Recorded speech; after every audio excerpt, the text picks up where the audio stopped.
From the heartland of America and the gateway to the West, good morning, good evening, wherever you may be across the nation, around the world. I'm George Norrie, and welcome to this wonderful program we call Coast to Coast AM.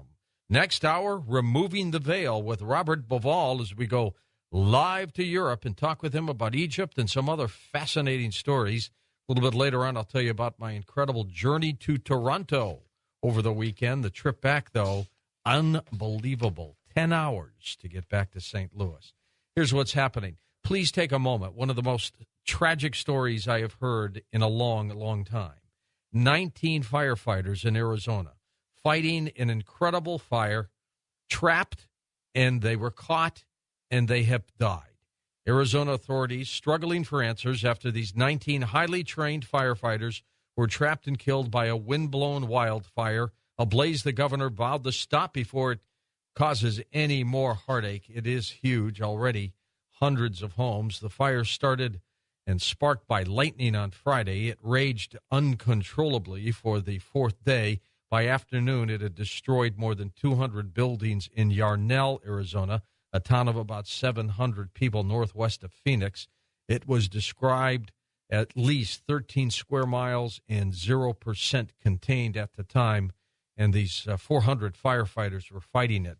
These 19 somehow got trapped within the fire, and they all died.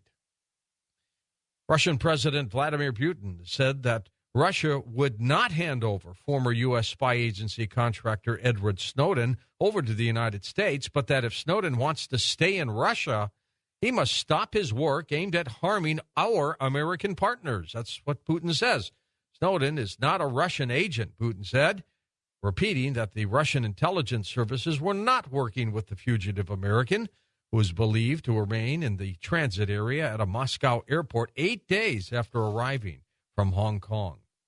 Britain is seeing about 70 sophisticated cyber espionage operations a month against government or industry networks. Business secrets were being stolen at an industrial scale. Foreign hackers have penetrated some firms for up to 2 years, they say. Let's check in with Lauren Weinstein, expert on the Internet. Lauren, what are they looking for when they go after companies like this?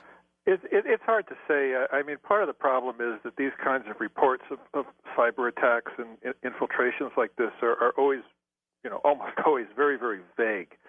So you don't really know if you're talking about something that's sophisticated, like another company attempting to get information, or a state-sponsored attempt to get at proprietary data, or whether you're dealing with a 10-year-old in a basement somewhere who's just kind of searching around for anything that looks cool. From the standpoint of sophistication of attacks, they can both look very similar, and because the sources of these attacks and these infiltrations can be so easily masked, you can't even necessarily know what country they come from. The kid in the basement in Cleveland could easily route his attack through China, and then everyone's saying, oh, China's doing it. Not to say that China doesn't do it, but they may be routing through the basement in Cleveland. So you just don't really know. We don't really get enough information. As I've said before, in a lot of cases, it's important to keep in mind that while these cyber attacks do occur, and this is a real problem, and it's a serious growing problem, we also have a lot of political interests. In fact, almost every country now has these kinds of interests that want to build massive infrastructures to suck in the money, to suck in the taxpayer money and the power to fight these attacks, whether they're real and serious or not so real and in reality kind of minor. So here in the U.S., we're spending billions and billions of dollars now for cyber command, and we've had top officials say this is a bigger danger than nuclear bombs. A lot of people think that's exaggeration. So when it comes to cyber attacks, like everything else, I kind of say look at the technology, but also follow the money. All right, very good. Lauren, thank you so much. Appreciate your input also into the show all the time. Well, Egyptian's military issuing a warning. Their armed forces sending a stiff message to the country's embattled president and his political opponents and allies. The current governing crisis must be resolved, they say, in 48 hours. Those numbers are ticking away now. Or it will embark on a roadmap designed to restore order. Egyptians who helped overthrow the administration of Hosni Mubarak, the 29-year dictatorship and a widely hailed revolution, have now given the country's first democratically elected president 1 day now to step down from office. They're not happy in Egypt. We're going to talk a little bit with Robert Bivol about that next hour, along with his stories on pyramids. The federal government thinks that long-haul truckers need more rest. Now, truckers will say no. The Department of Transportation has new rules forcing drivers to take longer breaks and cut back on hours behind the wheel. Starting today, drivers had to stick to a schedule that requires taking a 30-minute break in the first 8 hours of driving, cut the maximum work week to 70 hours from 82, and restart those 70 hours with a 34-hour break once a week. They're doing this for what they claim to be safety reasons. What's going on in the economy? Let's check in with Catherine Austin Fitz and get an update from her. What's happening these days, Catherine? I'll tell you, George, the economy has a multiple personality disorder. There's some areas that are very strong, Silicon Valley, the oil patch in Texas, places where agriculture is strong, but other places are really hurting. You see the neighborhoods that don't have oil and gas or don't have technology, and this debasement of the currency is really, really draining them. So it's very, very mixed. We see good signs in housing and a lot of indication that things are improving. Big question, interest rates started to move up a little bit after Bernanke said that he was going to stop buying $85 billion of bonds in QE3, but they seem to have stabilized. So I would say that things are very mixed, and we're coming, this is summer, so things are going to be fall. The test is going to be the fall as the federal government faces big questions on the budget. My daughter's trying to refinance her house, Catherine, and she's been working on it for about 6 months. And she I would get it done quickly. Yeah, it's a rates. She said rates are going way, way up again. Well, here's the interesting thing: the rates. My expectation is rates in the 10-year lefts are going to be relatively stable, but they're going to sneak up on the long end, and that's going to be a big, big difference to people who are buying homes or refinancing. Okay, Catherine, thank you so much. Jim Kelly, the martial artist from Enter the Dragon, dead at the age of 67. The actor and martial arts grandmaster Jim Kelly, best known for playing William in the classic Bruce Lee film Enter the Dragon, has died. Again, he was 67 years old. Well, there's a doctor that says he might have the ability, the knowledge now, to transplant human heads from one body to another. Sounds a little like Frankenstein, doesn't it? In a moment, Dr. Sam Parnia joins us, author of Erasing Death. We're going to talk about this and some other stories next on Coast to Coast AM. And welcome back to Coast to Coast. I'm George Norrie, and we're going to talk for a while about the story of transplanting human heads. Dr. Sam Parnia, of course, one of the world's leading experts on the scientific study of death. We're going to talk with him about that and the human mind-brain relationship. Noted author as well, Erasing Death, the science that is rewriting the boundaries between life and death. Always a great guest on Coast to Coast. Sam, how are you? Welcome back. Thank you. I'm good. It's good to be back. So this is an intriguing story, this project from a neuroscientist in Italy, where he's kicking around the strong possibilities now of transplanting human heads. First of all, Sam, why would someone want to do that? Well, in principle, of course, if science advances the point that we could do such a transplant, it would have huge benefits because there are many people who suffer with illnesses that would benefit from a transplant that is being discussed. For instance, people who have been involved, say, in a car accident where they've become quadriplegic, in other words, paralyzed from the spine down, would potentially benefit, or even people who've got degenerating disorders, Alzheimer's or Parkinson's disease. So in theory, the ability to transplant any organ would be helpful in the same way that we transplant the liver or the heart or the lungs in people who have diseased organs and give them new life. Where would they get the body to transplant the head to? Well, I'm not entirely sure if this procedure is in any way feasible or not. I know that there is a press release that's been put out and a claim, but I think it is very far from actually happening. But I think in principle, one of the biggest challenges has been trying to connect nerves together and get them to function, which is always an enormous difficult procedure to do. But in principle, if one day, and I don't think we're quite there now, but if one day scientists are able to come away with that limitation and fix that, then, in theory, you could have that in the same way that you have any other organs being donated. Amazing. What would happen to memory, Sam? I know this is all hypothetical, but, I mean, would the memory of the person in his head be intact, where he'll just wake up one day and he's on a new body? Well, you've raised a really interesting point because, of course, we can think about transplanting other organs, and we successfully do that right now. We can transplant, the liver, the heart, lungs, and cornea, and various other sections of the body. But, of course, we have a different relationship with the brain because ultimately we know that we're thinking conscious beings. We have this entity we call the mind or our thoughts, consciousness, and some people call it the psyche or the soul, except that people believe that is housed in the brain. So the question becomes, if you were to take my brain and put it into somebody else's body, would they then be the same person or would they then become Sam? Of course, we don't know, and this is one of the most fascinating questions out there.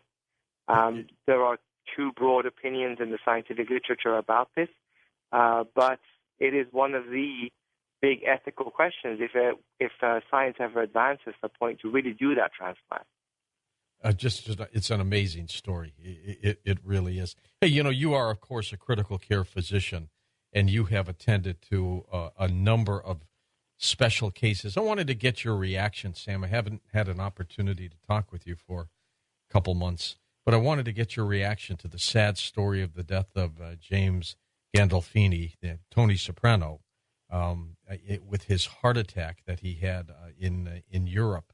I always sometimes question the medical treatments of some of those countries out there, whether they're as fast or good as what we have in the United States.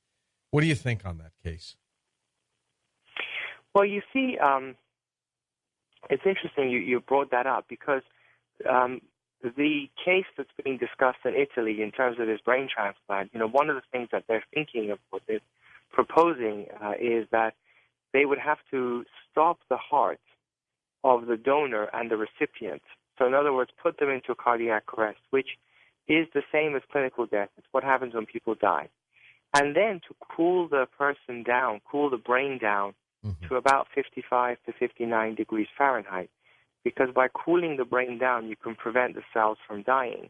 And you buy yourself an hour or more of time to then potentially do this transplant. Now, what's interesting is that we have learned through medical science that if we take people who have just died, and this obviously happens all over the world, millions of people, but if we cool them down, we can preserve the cells such that we prevent brain cells, for instance, from decaying.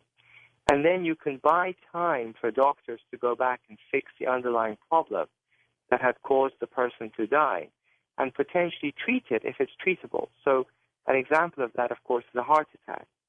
Now, what happened here with the Soprano star is that he essentially suffered with a massive heart attack and consequently died, and he really did die. But if the optimal resuscitation methods had been applied, then in principle, it's possible that he could have been cooled down, placed onto special machinery called ECMO, which takes essentially blood out, oxygenates it through a membrane, and passes it around, pumps it around the body, and all the time giving doctors a couple of hours of time to go back and fix the heart attack and get them back. So this really is the greatest advances now that we have, and we can bring people back. But unfortunately, it is not implemented all over the world, not only, say, in places like Italy, but even here in the United States, it is not implemented. And it's one of the saddest things is that we have this enormous discrepancy in care, whether it be, for example, in Italy or even in many places here in the U.S. And that's one of the things that I'm trying to achieve, and then that's why I talk to people and write books, etc., about the subject. And I guess, God forbid, if you're going to have a serious illness, you should be in an area that has some top-notch medical care like, Cedars-Sinai or Barnes Hospital in St. Louis, Missouri, or someplace that they have great care, huh? Well, in theory, it would be obviously best if when we suffer with a severe medical problem, and particularly now we're talking about the heart stopping, which is when we define someone as having died. Ideally, you want that to happen in an area where people are trained in delivering the best care. One of the big challenges, though, is that the science of resuscitation has advanced enormously above and beyond the concept of just basic CPR, which is what most people have heard about. And yet, these advances have not been implemented in hospitals across the U.S. And even in institutions, great medical institutions with great names, where these things have in principle been set up, their adherence by the doctors varies. So, for instance, a patient could arrive in the same hospital, but depending on which day they happen to arrive and which doctor happens to be on, they may or may not receive, cooling therapy, which is one of the most important treatments that helps to preserve the brain after a person has died and buys time for doctors to try to, as I said, fix the underlying problem. So it's really right now pot luck because there is no regulation by the government or the states to make sure that all the hospitals and the doctors in them are fully adherent to the latest developments. Oh, good point, Sam. Sam, of course, you're a best-selling author of the book Erasing Death, a science that is rewriting the boundaries between life and death. Got a lot of response when you were on the programs with me. Let's talk a little bit about that as well. When you started putting this together, Erasing Death, how realistic do you think it'll be where we really can stop the dying process? And I mean almost all the time. 20 years from now? 50 years from now? It's a very hot topic that we're dealing with right now, which is that essentially we know that after people die, contrary to the perceptions that we had for decades, actually brain cells don't have just 4 or 5 minutes before they die. They can remain in a viable state for a number of hours after a person has turned into a corpse. And so actually, if we know how to manipulate those processes, then we can bring back a whole person. And so really what the limiting factor in bringing back a person who has literally just died is the advance of science in treating the underlying condition. And today, there are still numerous conditions from which, if we were to die, medical science has no answer. For instance, if someone has cancer that's spread all over their body and their heart were to stop, then there's nothing much that we can do, because even if we do restart the heart and we bring them back, we can't fix the underlying problem. But on the other hand, where people have had heart attacks, which, a few decades ago were not treatable, they are now mostly treatable. And therefore, a young person who's otherwise healthy, say in their 50s or 60s, and who dies from a heart attack, then they should be treatable, and most people should be salvageable, even if they have gone beyond the threshold of death. And so the way I really see the future is that as science progresses and we can cure more and more medical problems that would have caused people to die, say, severe infections or cancers, etc., then we will be able to conquer more and more conditions and then bring people back, even if they do die, such that probably I expect people will be able to live into their hundreds, 100, 120 years. Now, I think there is a finite period of time in which we can live, even with medical advances, because if you look at our organs, they're not designed to last above about 120 or 150 years. Right. And by that I mean, for instance, our lungs. Our healthy lungs will eventually stop functioning at about 125 years if we were to be able to live that long. Is that because of environment, Sam? No, it's just the way that they function. We know that lung function in human beings reaches its peak in around 25 to 30 years old. And then every 5 to 10 years after that, there's a gradual decline. And that's why, if you look at athletes, they have to start retiring when they're in their 30s because their lungs are not as good as they would have been when they were, say, 25 years old. Sam, hold on. We're going to come right back with you in just a moment on Coast to Coast AM. We're with Dr. Sam Parnia. We're talking about erasing death. Fresh back from Toronto, we had a great event there. Richard Dolan, David Hatcher-Childress, and, of course, Alex Jones joined us by Skype, and he was absolutely riveting and hilarious. He looked like the Great Oz looking down from a 20-foot screen on everybody. But everyone in Toronto just loved the event. We had a lot of fun. And as I said, my mother drove up with my sister from Detroit, and that was a great opportunity. It's the first time she's ever seen me in a specialized event like that. So that was kind of touching. On the way back, however, different story. I'm at the airport in Toronto waiting for a flight, a connecting flight from New York to take me to St. Louis out of Toronto. And we waited, finally got on the plane. They were waiting for a part. They had a little mechanical issue. We got on the plane. The pilot then said, let's wait a little bit. We may not be leaving in this plane. And so we waited, and all of a sudden he said, we have to deboard. This plane's not going anywhere. They had an alternator problem. And so you had about 100 people in line trying to change all their tickets to get to wherever they were supposed to go. It was a disaster. And you had one or two ticket agents trying to handle all this. And I got a flight from Toronto to Chicago. That was delayed. And then from Chicago to St. Louis, that was delayed. I spent 10 hours at an airport. So I'm sure some of you have gone through that too. And welcome back to Coast. We're with Dr. Sam Parnia. We're talking about his work erasing death and reacting to the story of a scientist doctor in Italy claiming that he's very close to having the technology and the wherewithal to transplant heads from one head to another body. Would you ever want to do that? Would you want to wake up on a different body? Maybe you would, just to keep you around for a long time. Sam, in theory, if that's going to be possible, and you can continue to find younger bodies, how long could you last? A couple 100 years, I bet. Well, that really is pushing the boundaries. I don't know. I mean, it's fascinating. I mean, if you think about it, if we talked about what we know today 100 years ago, everyone would have thought we were mad. I mean, if you said, think about when the Titanic sunk in 1912, those people would declare dead.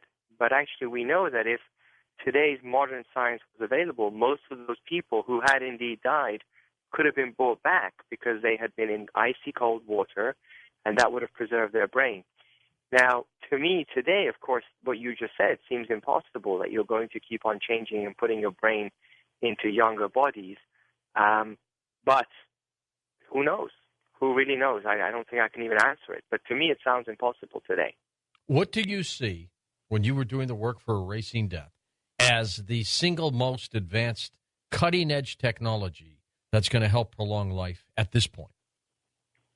At this point, the most significant technology is really combining CPR that people have heard about, but instead of doing it manually, which is obviously better than nothing, people should learn how to do it, but combined with doing it through machines that can deliver CPR at a far better quality than any human being can do, but most importantly, combining it with methods to preserve brain cells after a person has gone beyond the threshold of death. And that is by cooling the brain down as quickly as possible to about 92 degrees Fahrenheit. And then at the same time, and this is the single most incredible machine in my mind, is connecting people up to this ECMO device. It's ECMO. And basically it's a device where it's like a heart and lung bypass, where you can actually take catheters, put them into blood vessels into a person who's just died, take the blood out, and then the blood is taken to an oxygenator and a membrane that gives oxygen to the blood, and then is pumped around inside the body, and therefore provides good quality oxygenated blood to the brain, the heart, the liver, the kidneys, and slows down the rate by which those cells would decay after a person has died, and then keep a person in a viable state while doctors go back and fix them. Now, there's also other incredible stuff that's in the pipeline that's being done through the research avenues that are not able to be used right now, but I would imagine in the next 5 or 10 or 15 years will come out. And there are drugs that people are working on that you can inject into a person after they've died, which will actually halt, stop, and slow down the rate, again, by which brain cells are decaying, because we know that brain cell decay is a chemical process. And you can pause it like with any other drug, and then again, build yourself a few hours of time to go back and fix, say, the heart attack or the trauma caused by a car accident, or, say, an infection that you could treat with antibiotics, but you need more time to go back and fix those and bring back a whole person. So it's really incredible times in the field of resuscitation. Let's take a call here. First-time caller Walter in Linton, Indiana. Welcome to the program, Walter. Go ahead. Hi, how are you? Good, Walter. Thank you. Yeah, I had a couple questions about crop circles. Well, no, crop circle is not what we're talking about tonight. So we're talking with Dr. Sam Parney about erasing death. Sam, how many hospitals are equipped with these kinds of machines, ECMO? You know, ECMO has become the standard of care in Southeast Asia, like in Japan, Taiwan, South Korea. Many hospitals have them. And actually, if you are taken to a hospital in Japan, you have a very good chance that after 20 minutes of CPR, they will convert you into this ECMO, and they call it eCPR. In the United States, though, unfortunately, very, very few hospitals have access to this technology. And it's a real shame. And this is one of the discrepancies that we've talked about, where you can end up in one place and get the best care, and then you can go to another place or a different country and not get it. We do have ECMO in the United States, but traditionally it's only kept in very specialist hospitals, and they don't use it for this purpose. They use it for people who are suffering with breathing disorders. And we're all promoting that. It's coming up, and more centers are taking it on board. For instance, where I am in New York, we've been using it for the past 6 months, but it's really a very minimal number of centers. Let's go to Dean in Redding, California. Welcome to Coast, Dean. Go ahead. Hello, Dean, you there? Yeah, I'm here. Okay, go ahead, Dean. Hey, so I'm just curious about the logistics of this whole thing, because I don't understand. Like, I mean, how would you connect all the tendons, and how would you set the head on the spine, and how would you make all this work? Now that's a good question. How do you physically do and perform that kind of an operation to transplant the head, Sam? Well, what this Italian doctor is proposing, first of all, what he's claiming is that an operation was carried out in 1970 in monkeys, and they did manage to transplant a brain between two different monkeys, and the monkey stayed alive for about a week or so. But the problem was that when they severed the spinal cord, again, according to Dr. Canavero from Italy, is that when they connected the spinal cord together, the monkey who had the brain transplant was paralyzed from the neck down because they couldn't connect the nerves properly.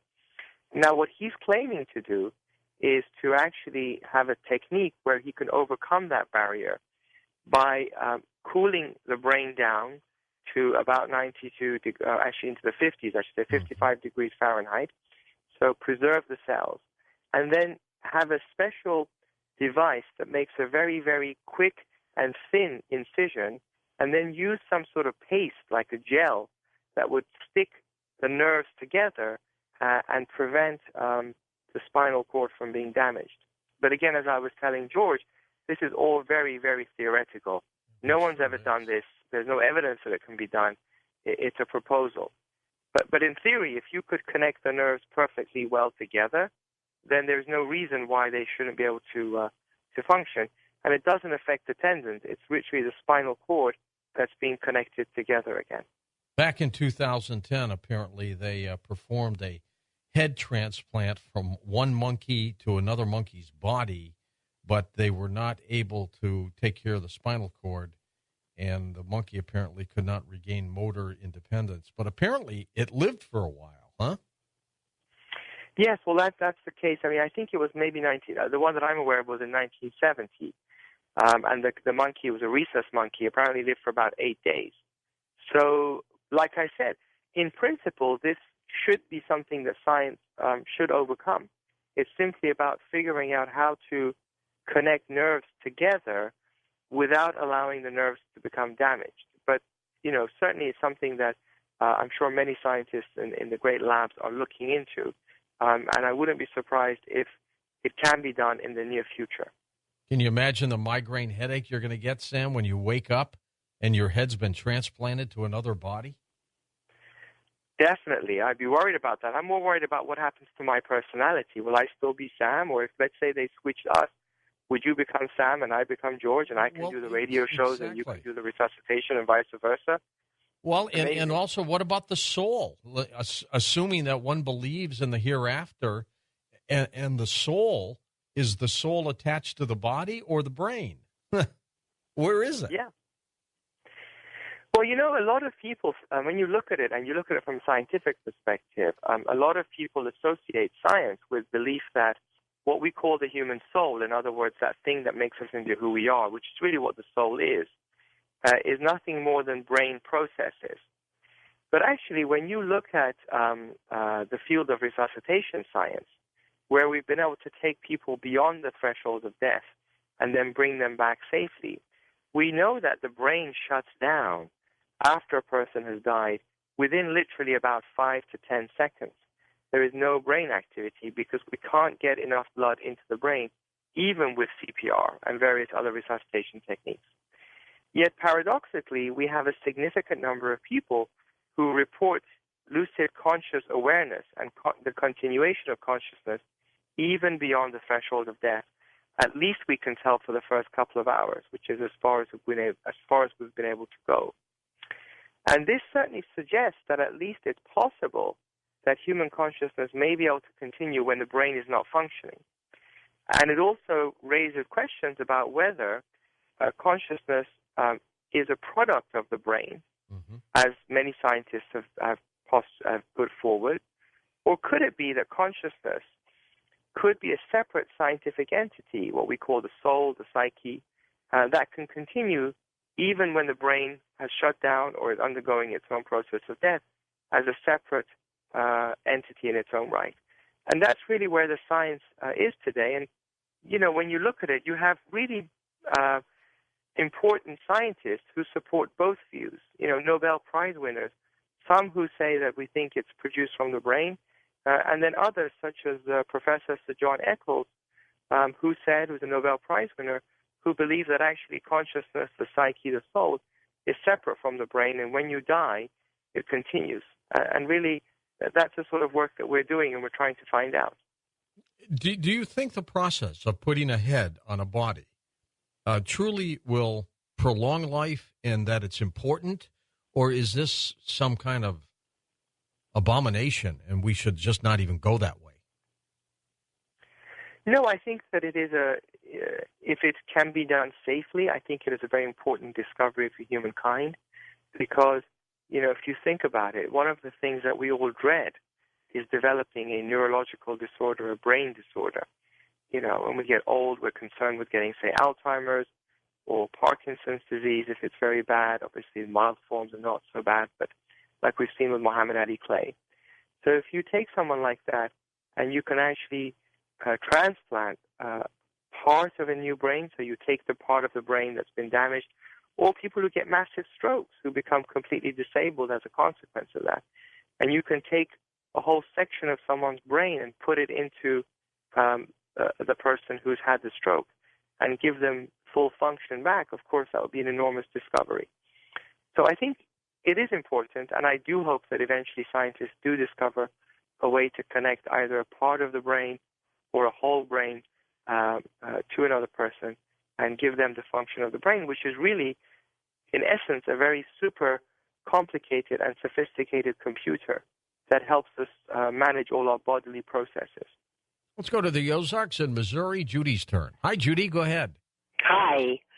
I appreciate you taking my call. I love your show. Well, thank you. I was calling because I am aware of a doctor that studied, graduated from Duke and taught at Harvard, who is a neurosurgeon who has discovered a way of naturally growing the telomeres of the cells from the DNA, which of course is rejuvenating the people. And he's in about 4/5 of the way through a 5-year study, showing that he actually is growing telomeres. And I was thinking people who are looking at the 100 or 150-year mark of the cell length of life, that this would be overcome by that. I'm not sure. Sam, what do you think?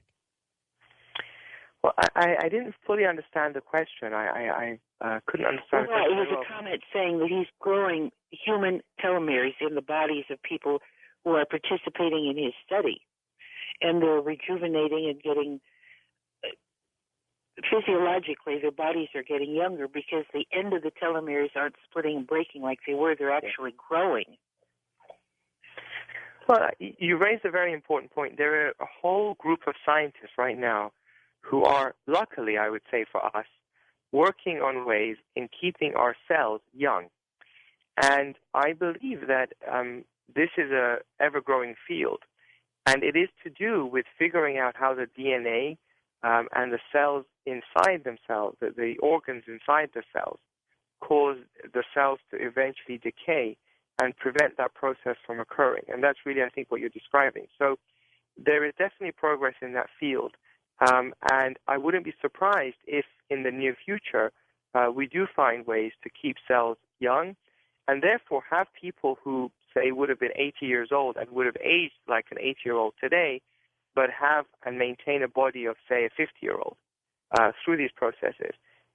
There are also predictions that people will probably be able to live above 100 years old, 100, 120 years old, at least with these advances. Let's go to Beauregard in Houston, Texas. Hey, Beauregard, go ahead. It's actually Beauregard. My family is Canadian. It's a French name, but you said Beauregard. That's good, still good. Well, actually, hello? Yeah. Yeah, actually, well, just the same way as what the doctor was just talking about, the same way, it's going to be more inevitable that will occur quicker because like the dialysis machine that you sit down and rejuvenate yourself, you will be able to refreshen everybody just like gassing up a car in the future, in the near future. I believe in the more nearer future than the changing the heads, you will be able to sit down in a machine, put a quarter in it or whatever, and stick your butt, inject yourself and refresh your cells.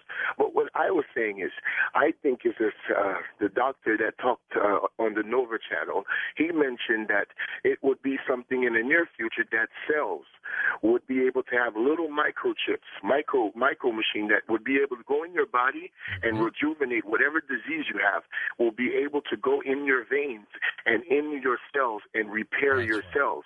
So I want to ask the doctor, does he know about these things that have to do with going in your body and going in your cells, and micro robots will be able to repair your cell if you have leukemia, cancer, and does he know about this? Nanotechnology, Sam, huh? That's right. I mean, there is, again, a whole field developing right now in medicine where we are trying to target drugs or treatments, say, for instance, chemotherapy, that can be delivered to specific cells using vehicles, very small vehicles that will go to the individual areas. And you've described them as being sort of microchips. They could be any different kinds of vehicles. And in fact, some of the vehicles that people are using are even viruses, or taking viruses and adjusting them to carry a treatment and then infecting, for example, cancer or other abnormal parts of the body to then receive the treatment through the viruses that infect them. Well, I tell you what, Sam, science is going to be doing some wonderful things. Dr. Sam Parnia with us, Erasing Death. Up next, Robert Bivol. We're going to talk about Egypt on Coast to Coast AM. And tonight on Coast to Coast AM, Robert Bauval joins us. We're going to talk about all things Egypt, including, of course, those pyramids in a moment on Coast to Coast AM. Robert Bauval, he's an author, lecturer, ancient Egyptian researcher, best known for his Orion correlation theory. Robert, born in Alexandria, Egypt, and in 1989, he published a study which proposed that the layout of the three Giza pyramids and their relative position to the Nile were intended to mirror the layout of the three stars in Orion's belt and their relative position in the Milky Way. Robert has spent most of his engineering career living and working in the Middle East and Africa as a construction engineer as well.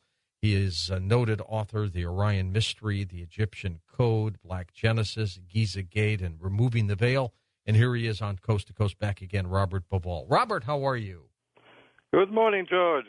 Good evening. Good evening, George. How are you? I'm fine. Now, where are you these days? I'm in Spain on the Costa del Sol, and it's 8:10 in the morning here. Okay, that's very good. Well, I wanted to get your reaction, Robert, to the turmoil that's been going on in Egypt right now, where, now they're beginning to tell Morsi to get out. He's got 24 hours to go. I mean, there are people upset there. What's going on there? Well, I'm glad we're starting with this, George. We've got plenty of time, so let me set the scene here, really. Amazingly, I was listening on to what you were saying earlier. 4th of July coming up. It's kind of weird when these synchronicities occur. It just struck me that these 48 hours that the Egyptian military has given to the politicians to sort their problems out is going to fall very short of the 4th of July. So we might even pinch your Independence Day from you as well. That's true. That is true. Okay. But go ahead, Robert. Yeah. First, I'd like to set the scene, George, so that your listeners fully understand the situation, because it's been rather confusing, and even for people like me who lived in Egypt for many, many years, are a bit baffled by the events of the last 2 years. I'd like also to explain my authority on this matter. Can I do that? Yes, please. Yeah, a lot of people don't know this. In fact, I myself didn't even know this till not long ago. But my family goes back in Egypt to the pre-Napoleonic days. Now, for your listeners who may be interested in this chronology, modern Egypt doesn't really start until the arrival of Napoleon in Egypt in 1798. Before that, it was a feudal country run by warlords called the Mamelukes. I'll explain that in a minute. So, really, the events that are happening today are, in a curious way, a result of these 3 centuries of confusion in Egypt. So I'd like to set the scene, really, because without knowing this, we can't really understand the events that are happening there and why the Egyptian people are behaving so, in a sense, erratically over the last few years. I've written a book recently. I don't know if you have been aware of this, with the Egyptian author Ahmed Osman. You presumably know of Ahmed? Yes. The title was Breaking the Mirror of Heaven. I think we did talk about this on your show a couple of years ago. Ahmed, like me, is an Egyptian that has moved out of Egypt. And we felt the need to explain, first of all, why we did so, and two is why we are really looking at Egypt with a rather unusual position, because we have one foot in the Western world and the other in Egypt. I've been involved in Egypt for the last 65 years. There I've revealed my age. And it's something that I need to explain well. Okay, let me pick it up from there. Some 15 years before the arrival of Napoleon, two families were in Cairo. And these are my ancestors. Okay. Now, I need to lay this down because I think you'll find this most interesting and see how all this developed. One family was called the Siyufi and the other is Tutungi. Now, they're extremely well-known families in Egypt even now. And the curious thing is, apart from them being of Christian origins, very curious in those days because in the pre-Napoleonic days, it was an extremely Islamic country run by a very, very authoritative kind of feudal system. Rather dangerous for those who came from the outside and who didn't belong to the system. Right. But there you are. There was these two families, and one of them had a boy who was about 15 years old when Napoleon invaded Egypt. And when the armies of Napoleon won the Battle of the Pyramids, let me get this right, in July 1799 or 98, this young boy was recruited in the Napoleonic army. To cut a long story short, 3 years later, the French army was evacuated to France. And this boy, along with a young girl that he had known from another family in Cairo, found themselves in France.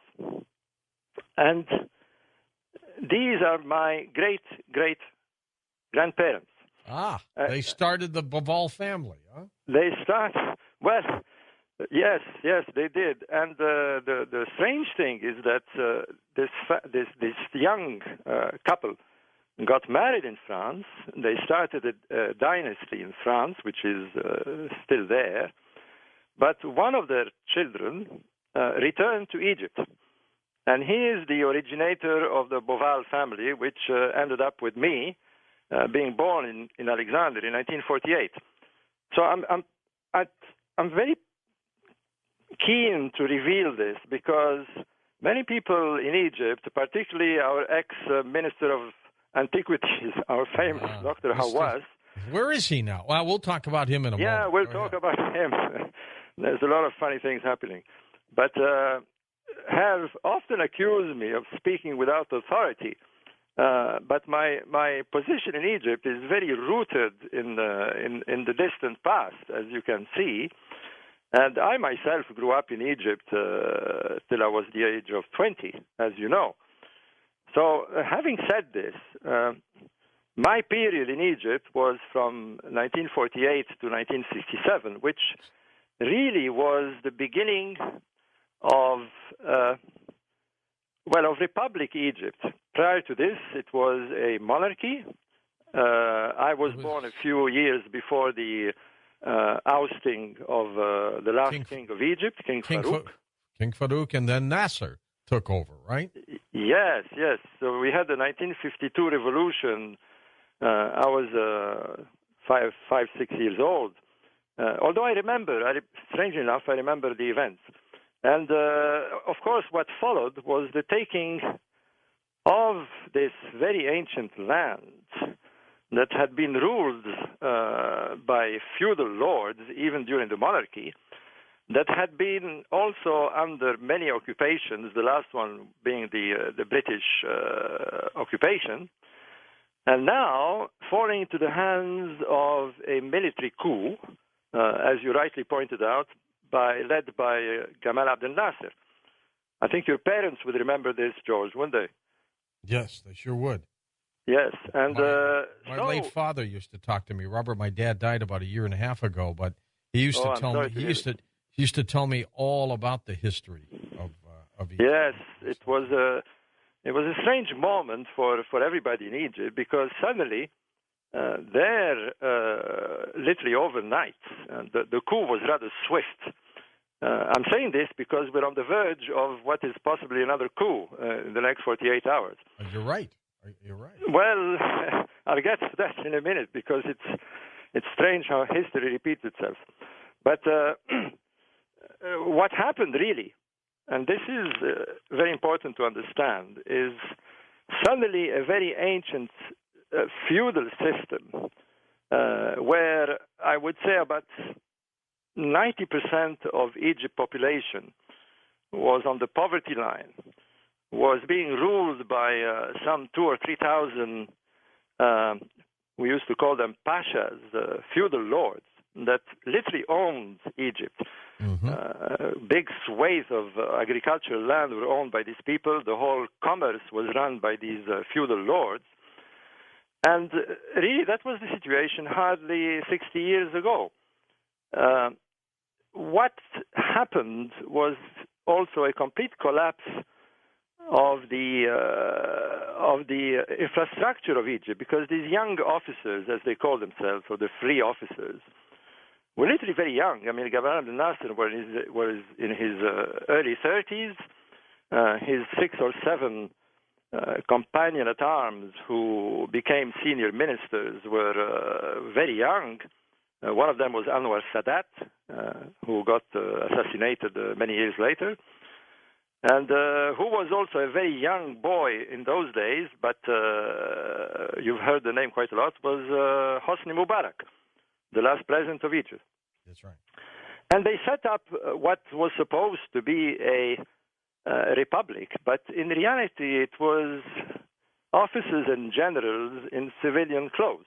This is what was Egypt 60 years ago, when it turned itself into a so-called republic. And they ran the country topsy-turvy. I remember those days very well because I lived throughout the whole Nasserite period. I left in 1967. And within a few years, the whole country was not just in the hands of these officers who had turned suddenly very authoritative, very repressive. Even though they had promised free elections, the system got blocked completely and there was no free elections whatsoever. And there we were, suddenly under a apparent republic, but in fact it was a military junta. And I remember those days very, very well, where it was rather awkward to be somebody like me of a very mixed background. I should explain. And a Christian, right? Sorry? And you were a Christian, weren't you? Yes.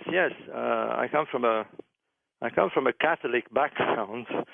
I should sort of very briefly explain that when this young man from France, who originated in Egypt, returned to Egypt, he returned in 1840 and married an Italian, also born in Egypt, an Italian woman. They had 10 children. One of them is my grandmother. Okay. And so she married a Belgian who had, and they had a son, a single son, my father, and he married a Maltese. So you can imagine the kind of mix that produced, which is me. But this was very common in Egypt, by the way, as your father would have known. This was a very common thing in the so-called cosmopolitan society of Egypt, particularly in Alexandria, where there was something like 250,000 so-called cosmopolitans. Now, I like to say that this term cosmopolitan, because we're going to get into that in a minute shortly, somewhere along your interview, when we talk about math. Because I grew up in a very cosmopolitan society, which is what was Egypt in the 50s and 60s. Saying this, let me explain. We were of many so-called nationalities, but in fact we were all Egyptians. In my case, several generations in Egypt. There were Greeks, there were Armenians, there were Turks, there were Syrians. There were all sorts of people from these kind of origins. This is what constituted modern Egyptian society. And of course, the native Egyptians themselves, who were very, very mixed by that time. They had been ruled by various incoming powers, and so this constitutes and does constitute the Egyptian society, a very mixed, very cosmopolitan, wonderfully versatile society. We never thought of ourselves as anything other than Egyptian. Christians, Copts, Greek Maronites, Greek Orthodox, Muslims, you name it. We were all part of Egyptians. Yeah, and you seem very modern compared to the rest of the Arab lands out there. Yes. I think that this is very important for American listeners to appreciate this, because there's a kind of incorrect perception about the Arab world. When people say the Arab world and the Islamic world, they kind of throw Egypt in this pot. Well, that's not the case. Egypt is a very ancient land that was not Arab until not long ago. That's right. It had been under pharaonic rule for 3,000 years. I'll go through that chronology in a minute, because I think this opportunity for me to sort of clean the slate and put the record straight so that people can understand what's going on, and perhaps how we in the rest of the world can give a hand to what's going on. And Robert, let me ask you this at the outset. Why is Egypt so important on this planet? You know, some people may be listening going, well, so what if a military takes Egypt over? Egypt, that seems to be a hotbed of importance. How come? Well, first of all, it's rooted in the universal mind, in the minds of our civilization, that Egypt is the origins of civilization. I know there's a lot of arguments about where civilization started, but there is no question that the Egyptian civilization was certainly part of the origin, and its legacy is there for us to see. I mean, there is nothing more universal than the pyramids of Egypt. You can go in the street anywhere in the world and say pyramids, and suddenly they know what you're talking about. Everybody does. That's worldwide. That's right. It's a kind of symbol. This is how I see also the pyramids. They're a kind of symbol, a kind of memory device, a kind of billboard, if you like, to remind us of the roots of civilization.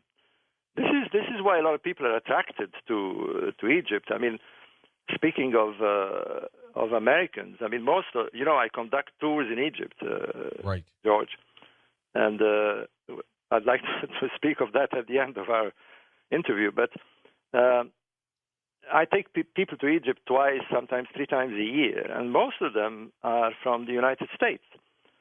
And I'm always enchanted by the way that they are attracted to this place.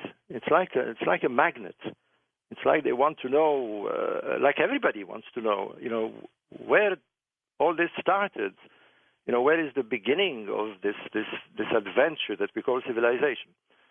So that's one of the things. The other, in modern context, is that Egypt is the most populated, the largest Arab country in the Middle East. It has 90 million people today, 90 million plus, they say. Speaking of which, yesterday, as you probably heard on the news, I mean, it was kind of stunning that they had a protest that is the largest, a pyramid protest, I think we can call it. The Great Pyramid Protest, because 14 million people, can you imagine? I mean, this is something they're quite an extraordinary people, these Egyptians, I have to admit. What are they upset about, Robert? Yeah, I'll get to that in a minute, because here is the scene. For the last 60 years, Egyptians have been taken on a merry-go-round ride. They've been promised and promised and promised all sorts of things, and nothing has materialized. Hold on right there, Robert. We're going to take this break, but we shall come right back on Coast to Coast AM. Have you had a chance yet to watch our television program Beyond Belief? Please do so. You get 10 days free to take a look at that, and also some extensive videos. Simply go to our website, coasttocoastam.com. You click hosts, and it's right up there. It says TV icon, or go to this special website set up just for you, GaiamTV.com/George, GAIAMTV.com/George, and take a look at Beyond Belief. I think you'll like it. Back in a moment. And welcome back to Coast to Coast. I'm George Norrie. We're with Robert Bauval, author and researcher, as we talk about all things Egypt. We'll get into pyramids later on tonight as well.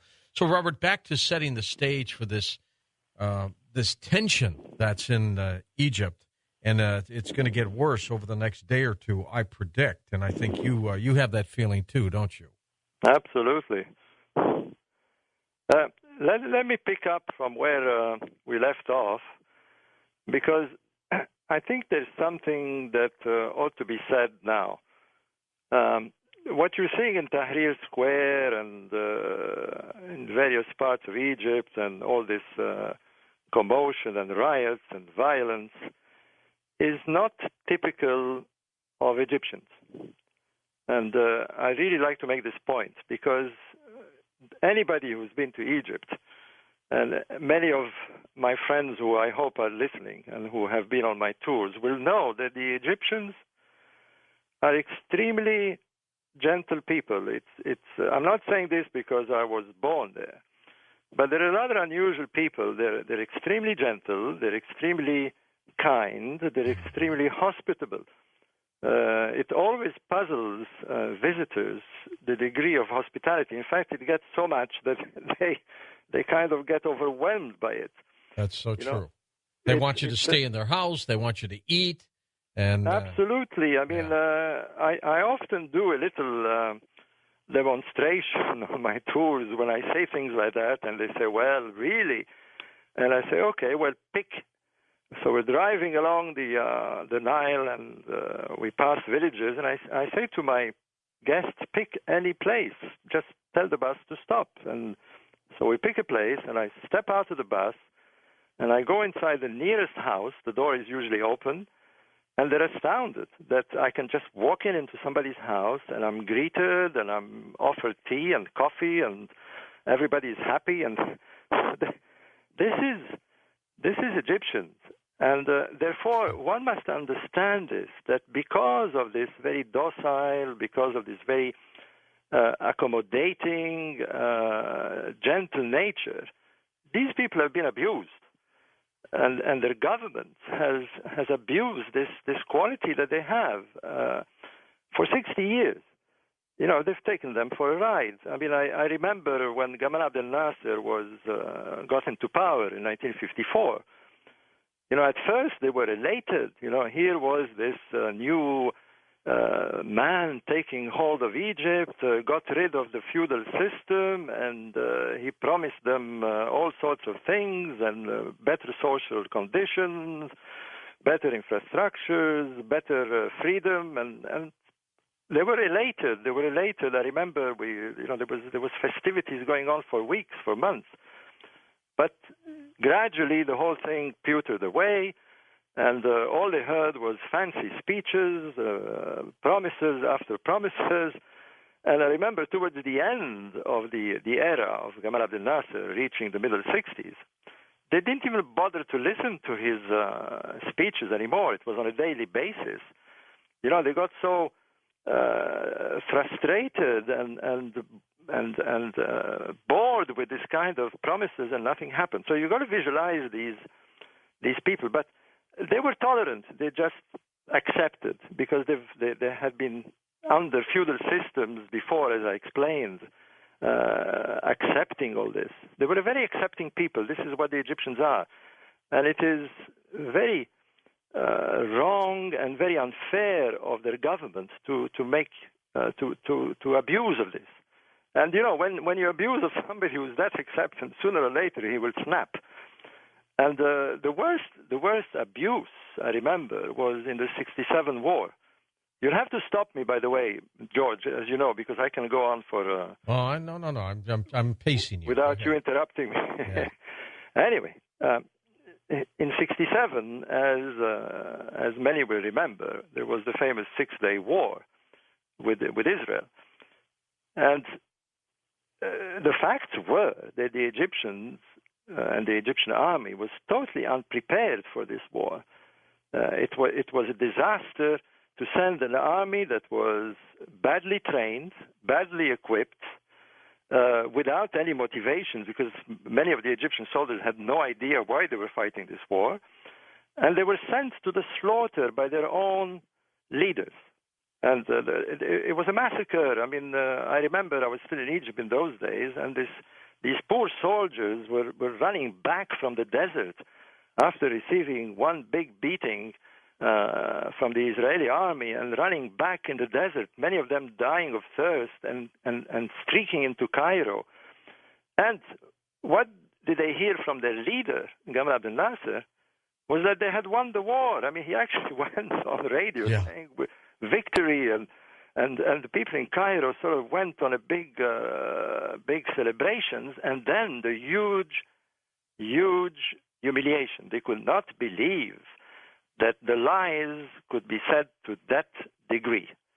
And this is Egypt. This is the Egyptians who stopped believing in these rulers who keep telling them things and nothing happens.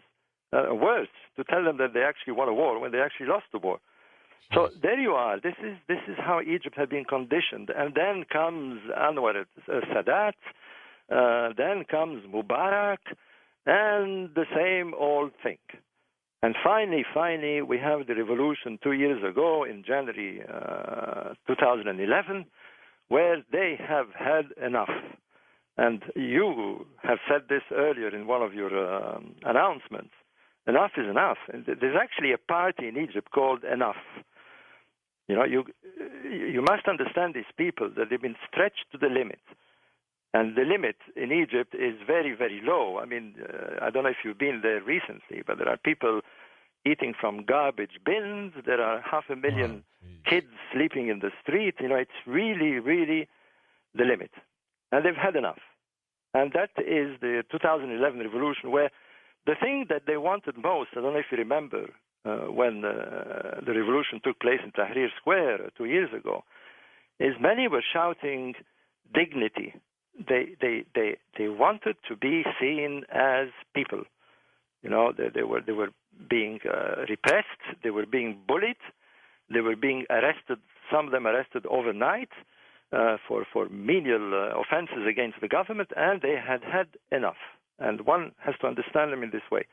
And so they have their free elections with big hopes. Now, the big mistake, of course, and they're all admitting this, which is great. You know, you make a mistake, you admit it. They wanted Mubarak out. And what happened is they voted for this They got party. the wrong one in, yeah. Well, they got the wrong one in, you know.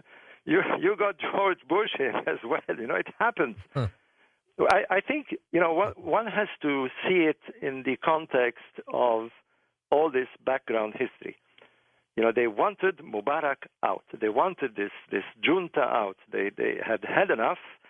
And believe me, I had lived in Egypt 3 years before the revolution, and you could feel the elastic band reaching its limit. It was going to crack any minute now. You know, people were feeling this repression too much.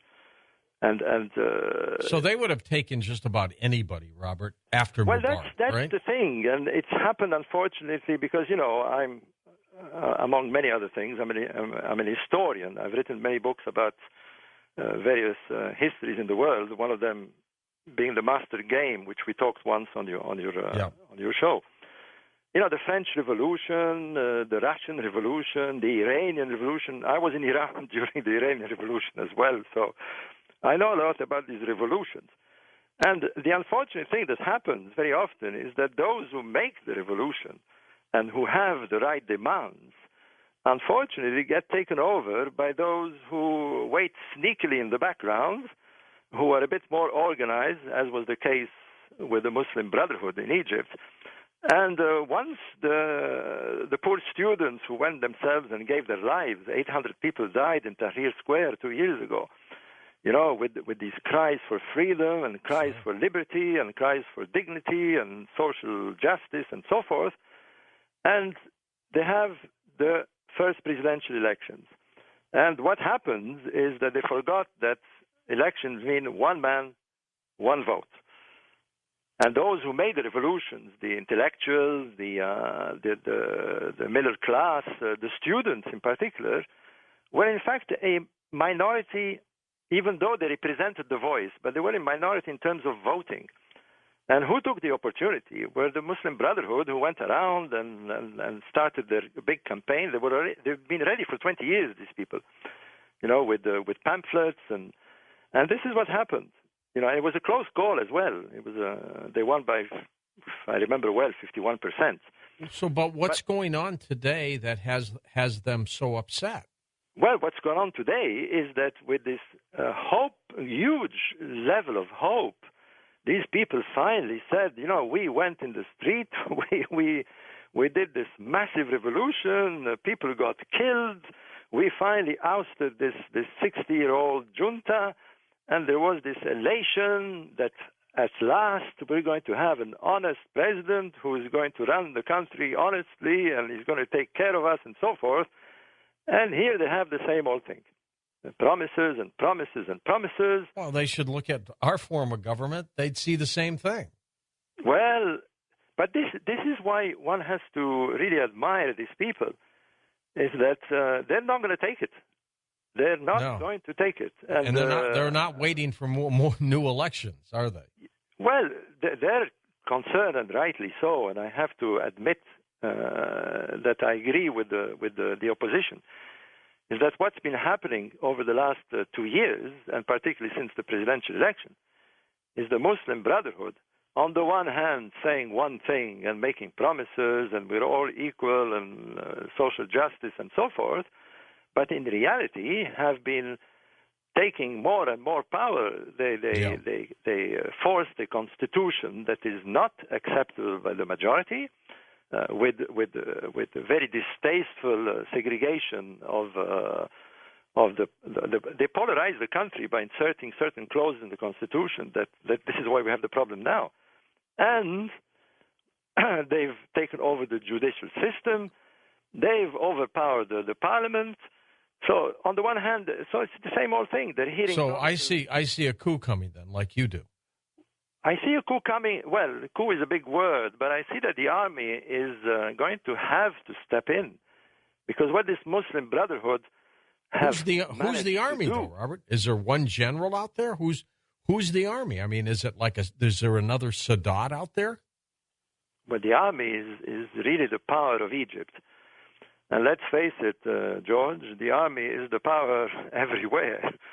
When it comes to pushes and shoves, that's what counts is the tanks in the street, as we all have unfortunately found out. But I mean, there's got to be a general somewhere who's running the show, right? The Ministry of Defense. He's the man who has just made that ultimatum statement. Al-Assisi, he's called.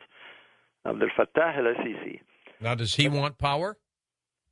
No, the army per se never wanted power. Now, I'll get into that in a minute, because one has to understand what the army is in Egypt. It's very important to get this, because otherwise we're imagining the sort of type of coup that occurred in South America and various places and other parts of Africa. It's not the case in Egypt. The army is an institution in Egypt. The army is, they're about 500,000 strong. It's one of the 5th largest army in the world, by the way. It's extremely well trained, but it has its own institutions. It has almost its own parliament, if you like. It's running its own show. It has its commerce. It has its properties. It's an institution in Egypt, and in many ways, it's a good thing, because they've always been there lurking in the background should anything happen as it's happening now. Without the army keeping a watchful eye on what's going on, we would have civil war in Egypt now. They're on the verge of a civil war, and that's why the army has called this ultimatum. What the Muslim Brotherhood has succeeded in doing, which is far worse than what Mubarak had done, is to polarize the country in two camps. So you got the the so-called Islamist pro-government supporters. You see them on television. In fact, I saw them this morning. If you put the news on now, you'll see them rallying in one part of Cairo, millions of them. And on the other hand, you've got this huge, massive congregation in Tahrir Square and in other parts of the country, in Alexandria, massing themselves up for a showdown. And this is terrible. This the American Civil War all over again. So the army has to step in. It has to put itself in the middle and say, look, enough's enough. We are not going to allow the country to fall into chaos. Because if they don't step in within the next 48 hours, well, the opposite. George, you'll have to interrupt me. By the way, I keep saying this. Well, when you I'm on a roll here. But when you say the army's going to take over, are they going to stay there, or are they going to force some elections? The army, well, we're going to hear it within the next 24 hours, but they're preparing what they call a road plan, and it's very obvious what they want to do. Within the next 24 hours, you're going to see tanks in the streets. They're going to put a barrier between the opposition and the supporters, littering Cairo. They're going to blockade Tahrir Square, but blockade it in a way that they will protect the protesters, because what will happen? The protesters, the opposition, are very normal people. They are people who want the things that you and I want, whereas the pro-Morsi supporters are those fanatics, those Salafists, those so-called Noor party, those bearded fanatics who are ready for anything. And this is what the army wants to prevent, is to cordon the protesters, the anti-government protesters, protect them, and then say, look, we're going to now, the will of the people is to have what the revolution was all about, to claim a constitution that is just for all, to have elections that are not rigged and controlled by one party. And this is what presumably the roadmap will be. I'm very, very sure that they will call for another election. The question is when. Now, I just heard on the news just before we came on that the Islamists would like a swift elections. Well, that would be a mistake. The country is in turmoil.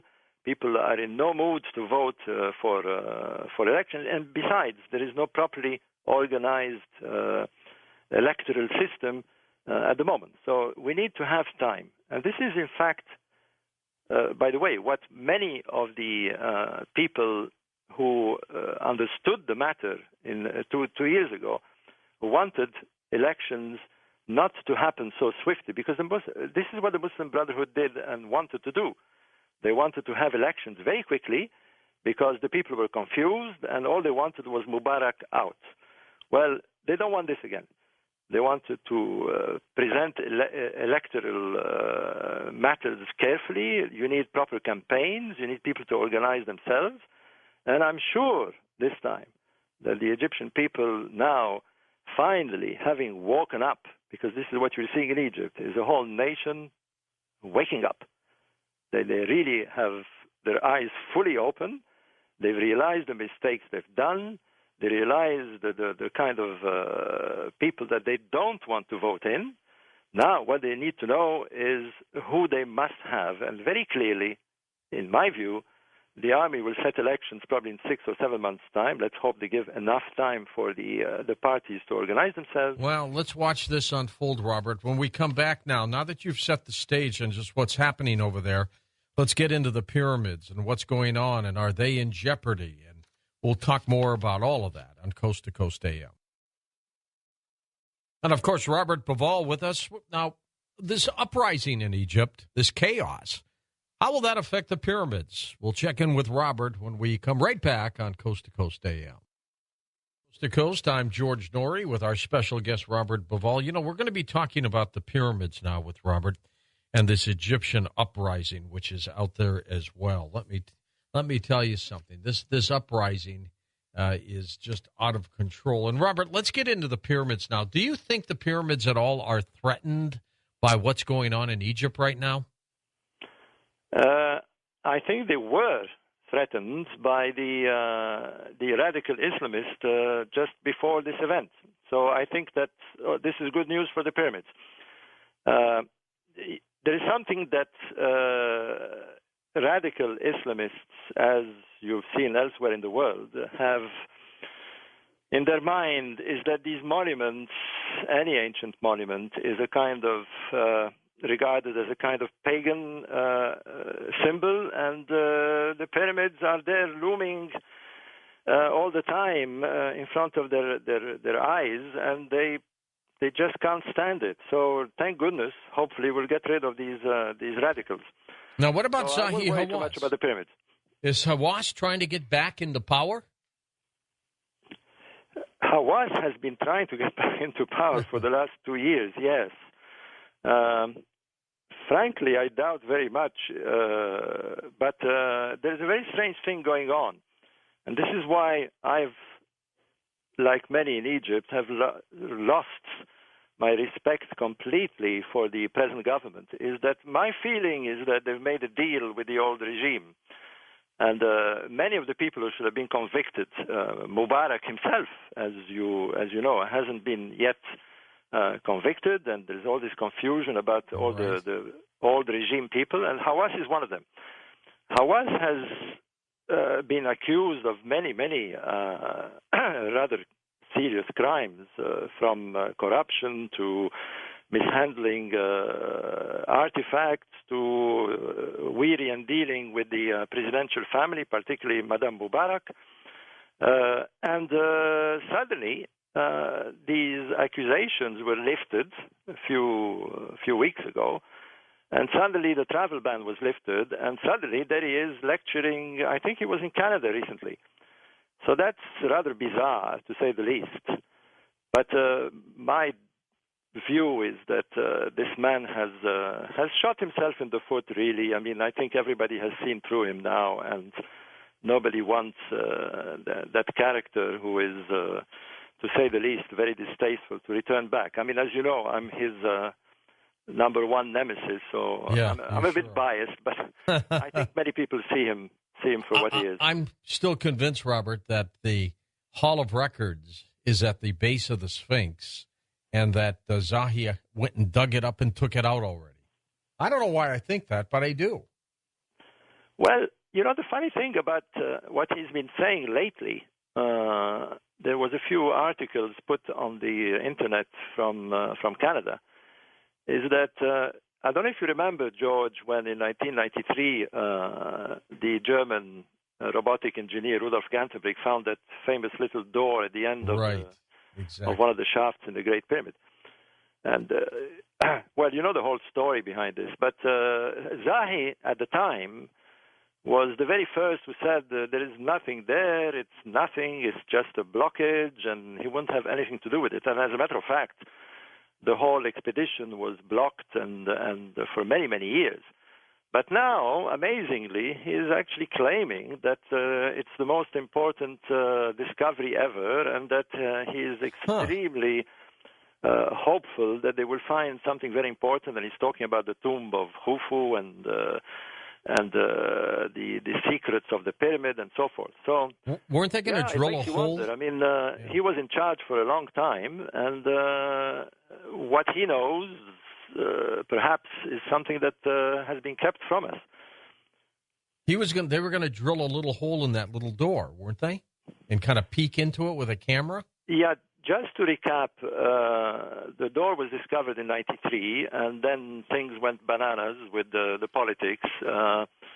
It kind of went to a standstill till 2002, and then finally Zahi announced to the world that National Geographic had set up a team to try and open this door live on television. I'm sure you remember this. It was one big show.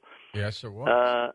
But what they finally did was to drill a little hole, and to their surprise, as they put a fiber optic camera, they found that there was, in fact, something like half a meter away from the first door, there was another door.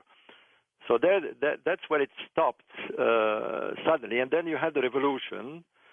There was another team set up by Zahi in 2010, just before the revolution, from Leeds University.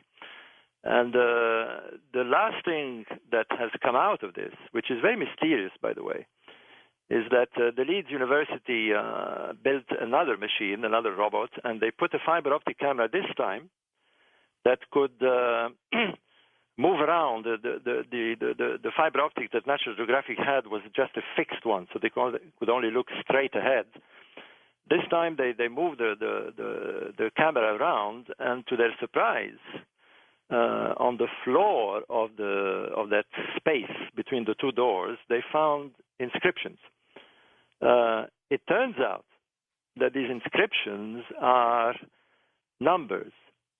And after some investigation, there's an Italian researcher who very cleverly enhanced the images and found that the numbers, there are three numbers. There's 1, 20, and 100.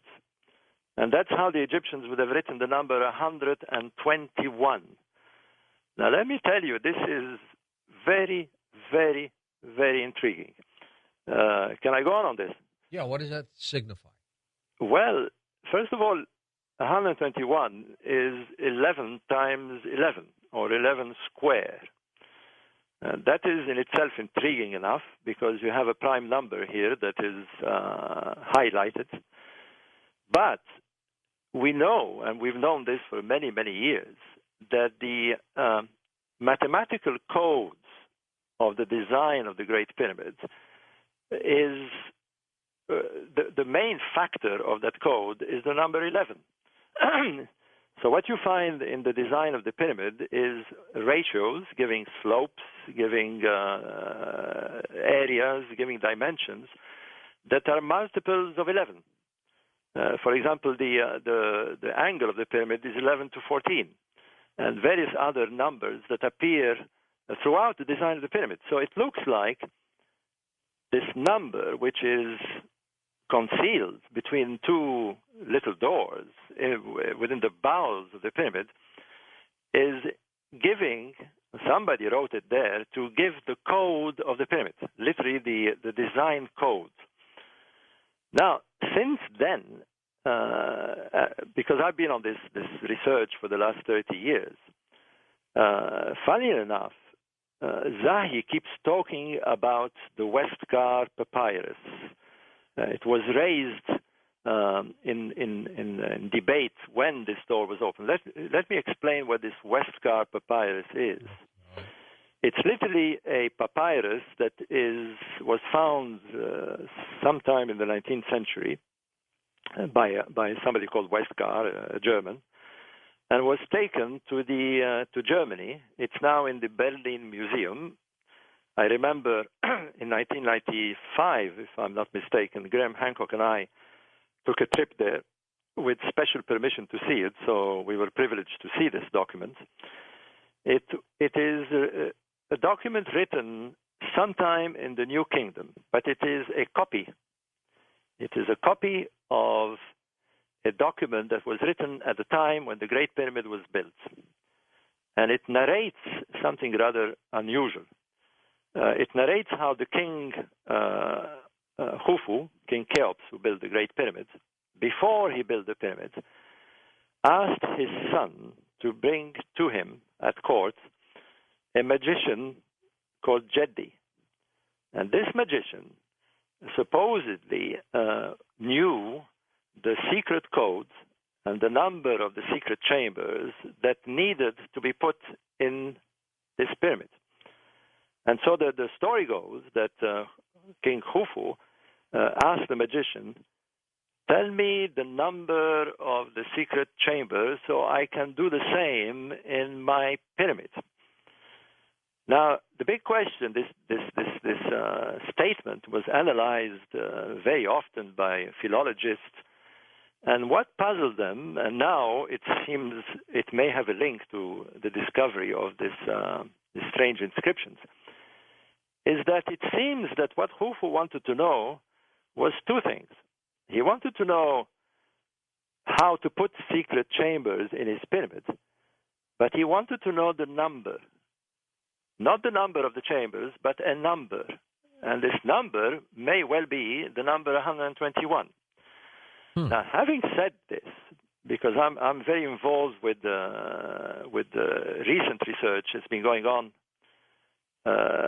particularly here in Spain, and my brother, who is an architect and a mathematician, has been looking deeply into this, and he's getting more and more excited about this. You'll have to interrupt me, George. I'm not sure if we're still online. No. Don't say that. Keep going. I'll I'm jump in. trying to say this because the line cut earlier, and I'm a bit worried that it cuts again. Okay, anyway. So what we're beginning to sense is that we need to get into this coding system. Why? Well, one of the things that has intrigued me for years and years and years, studying this monument and other pyramids in Egypt, but particularly the Great Pyramid, is that, as you know, George, this monument does not contain any inscriptions. It's one of the most unusual things about the Great Pyramid, apart from its size, apart from its precision. What it doesn't have is inscriptions. Now, this is extremely puzzling, because we know that the Egyptians were prolific in their writing. They etched everything on everything, didn't they? They just loved to write. And we know that during the Pyramid Age, there were scribes, there were schools of scribes, and we have indeed many structures around the Great Pyramid built at the same time, or supposedly at the same time, that are full of inscriptions.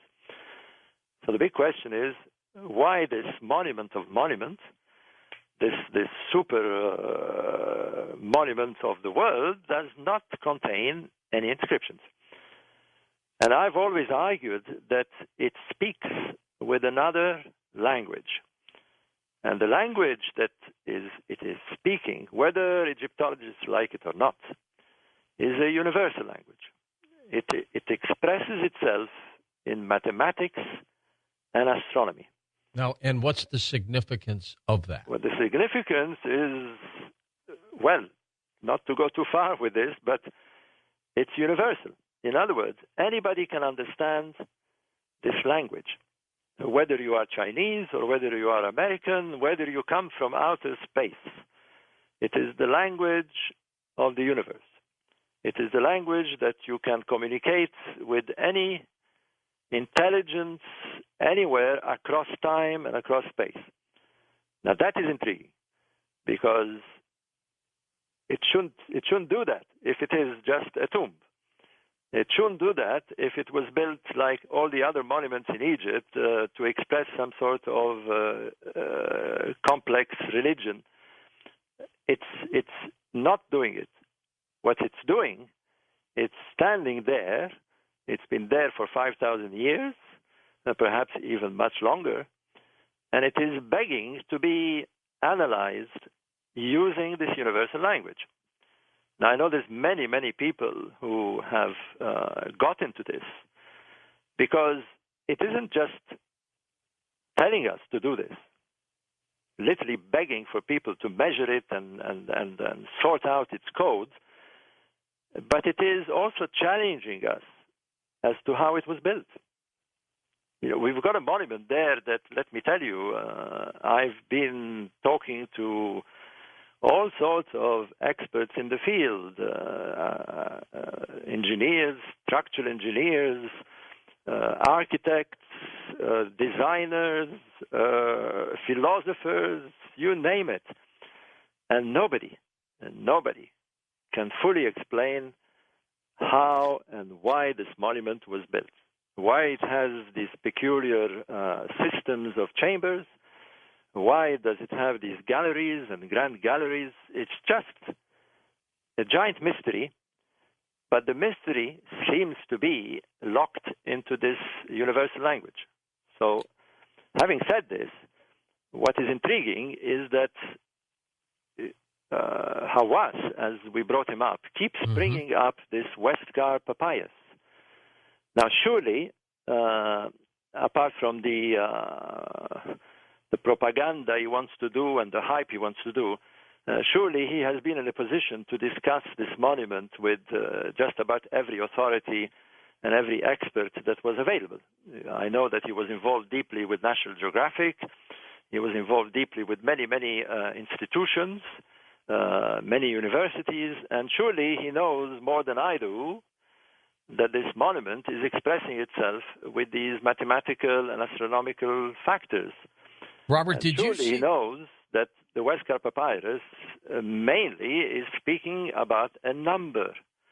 So I'm beginning to wonder what he's on about now, because this man has made a completely U-turn, 180 degrees from saying there is nothing there, and now he's saying the greatest mystery is there. Let me ask you this here. Did you see the statue of Osiris and that it was moving? Did you see that video? I did, yes. I have to say, it's pretty bizarre. It is bizarre. You're talking about the Manchester Museum. Yeah, 4,000-year-old statue of Osiris, and it literally turns. I'm glad you brought this up because, you know, George, I'm a construction engineer by background. Yes. And I come from a family of engineers and architects. So, I'm a very technical sort of person, really. But I've been forced to look into the metaphysical side of ancient Egypt, mainly because you're dealing with a very spiritual, very metaphysical society. So that's one thing. But there are very unexplained things, and this is what's happened in Manchester. Although you have the skeptics coming out with various explanations. I mean, one of the explanations that was given, one which is absurd, was that the people walking around the display are causing vibrations on the floor. No way. No way. Well, no, it can't happen. I mean, the funny thing about many of these things, and as you know, I'm the developer of the Orion correlation theory. I've heard all sorts of criticism about it. People come up with criticism of this sort without testing it. I mean, first of all, why, if it was the vibrations on the ground, then why didn't it happen before? Because people have been walking in this museum for several decades. I think if it's not metaphysical, I'm wondering if that statue possesses some kind of old pulley system and gear system inside of it, and somehow it makes it revolve. I don't know. Well, let me give you the other explanation, which was a little bit more scientific, but there again, what has been suggested by somebody at the museum was that they had old fluorescent lamps inside the display, and when these lamps get old, they kind of send a vibration. But again, if that was the case, then you would have had all the other statues, because it isn't the only statue in the display, moving around. And then besides, it would move randomly rather than perfectly at 180 turn. It apparently turned facing the outside of the display and then would turn and face the inside. I don't know. I don't want to get into the spooky voodoo stuff, but I must say that there are things in Egypt that have intrigued me immensely. I don't know if you saw the latest show on History Channel. On History Channel on ancient aliens. I'm on that series. So hold on for a second. I'll be back in a moment with you, Robert, on Coast to Coast AM. And welcome back to Coast to Coast with Robert Bauval. Next hour, we'll take phone calls as we talk about Egypt. More to talk with him about when we come right back on Coast to Coast AM. And welcome back, Robert Bauval with us. Robert, we were talking about this rotating statue of Osiris. I wanted to get your thoughts and views on it with your engineering background. Well, coming back to this intriguing statue, the honest reply is I have no idea. It shouldn't be doing that. Let's put it this way. That's right. And there are many things that shouldn't be there. That's the intriguing thing about ancient Egypt, George. And I brought up the Ancient Aliens last show, or at least the last one I saw, because we get them here in Spain a bit late. where I was interviewed in the famous Serapeum in Saqqara, where they have in there some 24 giant sarcophagi. Have you seen this show? Oh, yeah, absolutely. Well, let me tell you. I mean, I remember seeing the sarcophagi 50 years ago. I mean, the first time I went when I was a young boy. And to this day, even more so to this day, we have no idea how these sarcophagi, for the sake of your listeners, let me give you a kind of background to this. The Saqqara site is about, 10 kilometers south of Cairo, and it is the home of the famous Step Pyramid Complex, which incidentally I'd like to talk about a bit later because I've just written a book about Imhotep, which will be published in the States in September. But a bit of that later. But by the way, the statue, by the way, was of a man named Neb Senu, offered to the god Osiris. Okay. Yes, correct. And but coming back to the Saqqara complex, near the Step Pyramid complex is a kind of labyrinth, giant labyrinth. And in there, and it was discovered in 1851 by a French Egyptologist, in there they found some 64 niches siding the corridors, giant corridors. I've described it like entering the bowels of hell. It's a very strange place when you go in there. And in those niches still remained in place those giant granite sarcophagi. Now, the minute you say granite in Egypt, especially in Lower Egypt, you know that the stone is not local. It must have come from Upper Egypt, some 700 miles away to the south. The reason is that there is no granite outcrops around the pyramid area, around Lower Egypt, where Cairo is. You have to go way south to find granite outcrop, and this is where these stones came from. Now, let alone the difficulty of cutting, because these sarcophagi, some of them, they're single-piece granite blocks.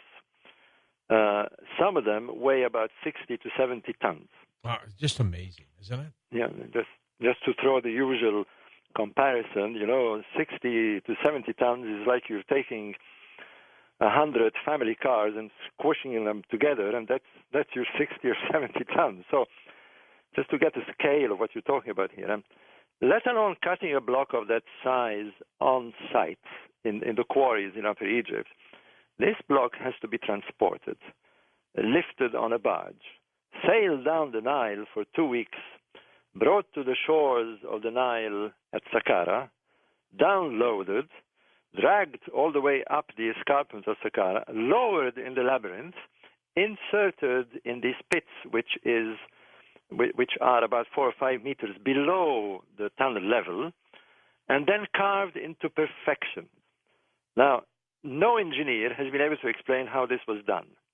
It's almost impossible to think that you can move blocks like this size without some lifting devices. It's just unthinkable, let alone sail them on a barge. But I know you've got very often Chris Dunn on your show. Yes. The tool maker, who is a very good friend of mine. I met Chris in the early 90s. And in fact, Chris came to Egypt for the first time with Graham Hancock and I, and we mainly brought him there to have a look at these sarcophagi. And I'll never forget this, because he had brought with him a steel ruler that apparently they use to check the smoothness of a surface. It's accurate to within some fraction of an inch. And there he was, and I remember him being silent, and he was putting this ruler inside. He went inside one of these sarcophagi, because there's some of them that have been broken. And Graham and I waiting outside and thinking, what's going on? And he comes, and he's got this look on his face, and he says, I don't get this. You cannot have that kind of smoothness with hand cutting. And better still, what he pointed out is that the sides of the sarcophagi, the left side and the right side, are so precisely parallel to each other that it's just impossible to carve them with hand tools. And really, it doesn't take a rocket engineer when you look at these things, and they're 5,000 years old to say the least. Some of them a bit younger. When you look at them, you think, well, yeah, they're mirror polished. Now, we're talking about hard granite, and some of them are actually made of basalt stone. Now, basalt stone is almost like iron. When you knock it, it rings like iron. It's extremely hard stone. Very, very difficult to cut, let alone polish to that kind of precision. So there was a giant mystery. How did they do this? And you keep coming across this kind of problematic artifacts that you cannot explain. The ones that intrigue me most and are often ignored are the valley temples and mortuary temples, or the so-called valley temples and mortuary temples of the Giza Pyramid Complex. Now, there again, they've been there since 5,000 years or more. They've been looked at by many experts, architects, engineers, you name it. And the funny thing is that Egyptologists, really, when you go there, you have to immediately notice, again, it doesn't take an expert, that there are two things that are very, very different from the construction of these temples compared to the pyramids. Now, the pyramids, which the Great Pyramid, for example, is 148 meters high. It's built with blocks of about 2 tons on average, limestone blocks, whereas those temples, which are very, very small compared to the pyramids, are built with blocks that range between 50 and 200 tons. Now, to an engineer, this is astounding, really. A 100-ton block is the size huge. of a sort of large-sized bedroom. You again talking about squishing cars together. You have to squish about 300 family cars to make that weight. But the intriguing thing about these blocks is that they look extremely old. They look extremely weathered by the conditions. Whereas anything around there and the pyramids themselves are not anywhere near as eroded. They look much, much older. And I know that researchers like Robert Schoch, who is a geologist at Boston, the famous he's Robert the one Schoch, that, who calls... Sorry? He's the one who found the structure down at the base of the Sphinx. He's the one who started research with John West in the early 90s, and yes, he participated, but his main thing was to examine the geological erosion of the Sphinx. And I remember those days, those famous days of the 90s, where here was I coming up with the astronomy, claiming that the astronomy indicated a much, much older date for the Giza necropolis. I came up with the date of 10,500 BC. This was in the early 90s, and independent of my research comes Robert Schoch, having analyzed the geological erosion around the Sphinx, and says, well, this Sphinx is much, much older than we think. He placed it about 2,000 or 3,000, very conservatively, 2,000 or 3,000 years before, and now he's thinking, yes, perhaps 10,000, 11,000 BC. So here we have two hard sciences, astronomy and geology, indicating that we're looking at some aspects of this famous site that appear to be very, very old. And the message, the decipherment of the arrangement of this site, the way that the pyramids are arranged on the ground, the way they are relative to the Sphinx, the way they are relative to the Nile, as you know, I've analyzed this from an astronomical point of view, and what comes out, whether the Egyptologists like it or not, is a date. It looks like it's some sort of simulacra on the ground indicating a portion of the sky that contains the constellation of Orion and the constellation of Leo, locking that date to 10,500 BC. That is a fact. That is a fact. What is contested by Egyptologists is whether it is a coincidence. But we're getting coincidence piling upon coincidence here. And there is a tremendous resistance, as you know, George, from the academic world to consider the possibility of a much, much older origins to this place. That's right. And high technology. Sorry, you were saying? And high technology. Yes. Well, astronomy is one of those sciences that is extremely precise. It isn't. The trouble with Egyptologists, although they claim to perform a science, most of them come from the humanities. And, they love arguing about theories and they love arguing about artifacts and interpretation of texts. But astronomy is a hard science. An alignment is an alignment. You can't argue with that. It's 2 and 2 plus 4 equals 4 type of argument. So the analysis of the Giza necropolis, when one considers the symbolism of the design, when one considers the intentions of the builders, we know that the intentions of the builders, at least from the pyramid texts that follow the Giza necropolis, that are found in 5th and 6th dynasty pyramids, indicate very strongly that these builders wanted to somehow connect themselves to these regions in the sky, particularly the constellation of Orion.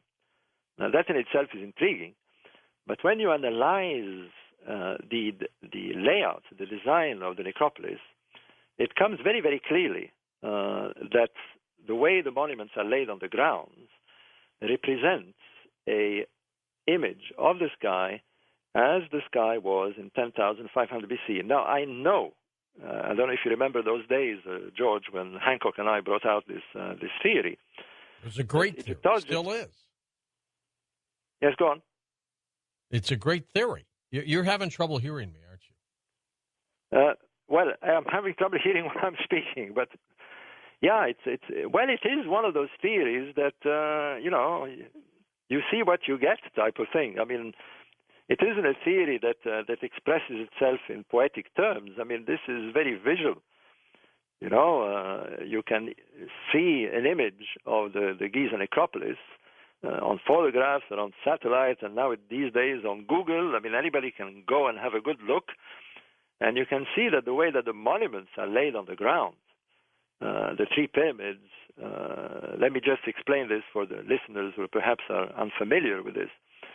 What you have on the ground is 3 very large pyramids, 2 of which, the largest, the Great Pyramid of Cheops and the second pyramid of Khafra, are very clearly in diagonal. They form a square on the ground, but they are set on a diagonal, along the diagonal. And then you have that 3rd pyramid, which is smaller in the sense that compared to the others, but in fact it's a 65-meter high pyramid. It's not small by any means.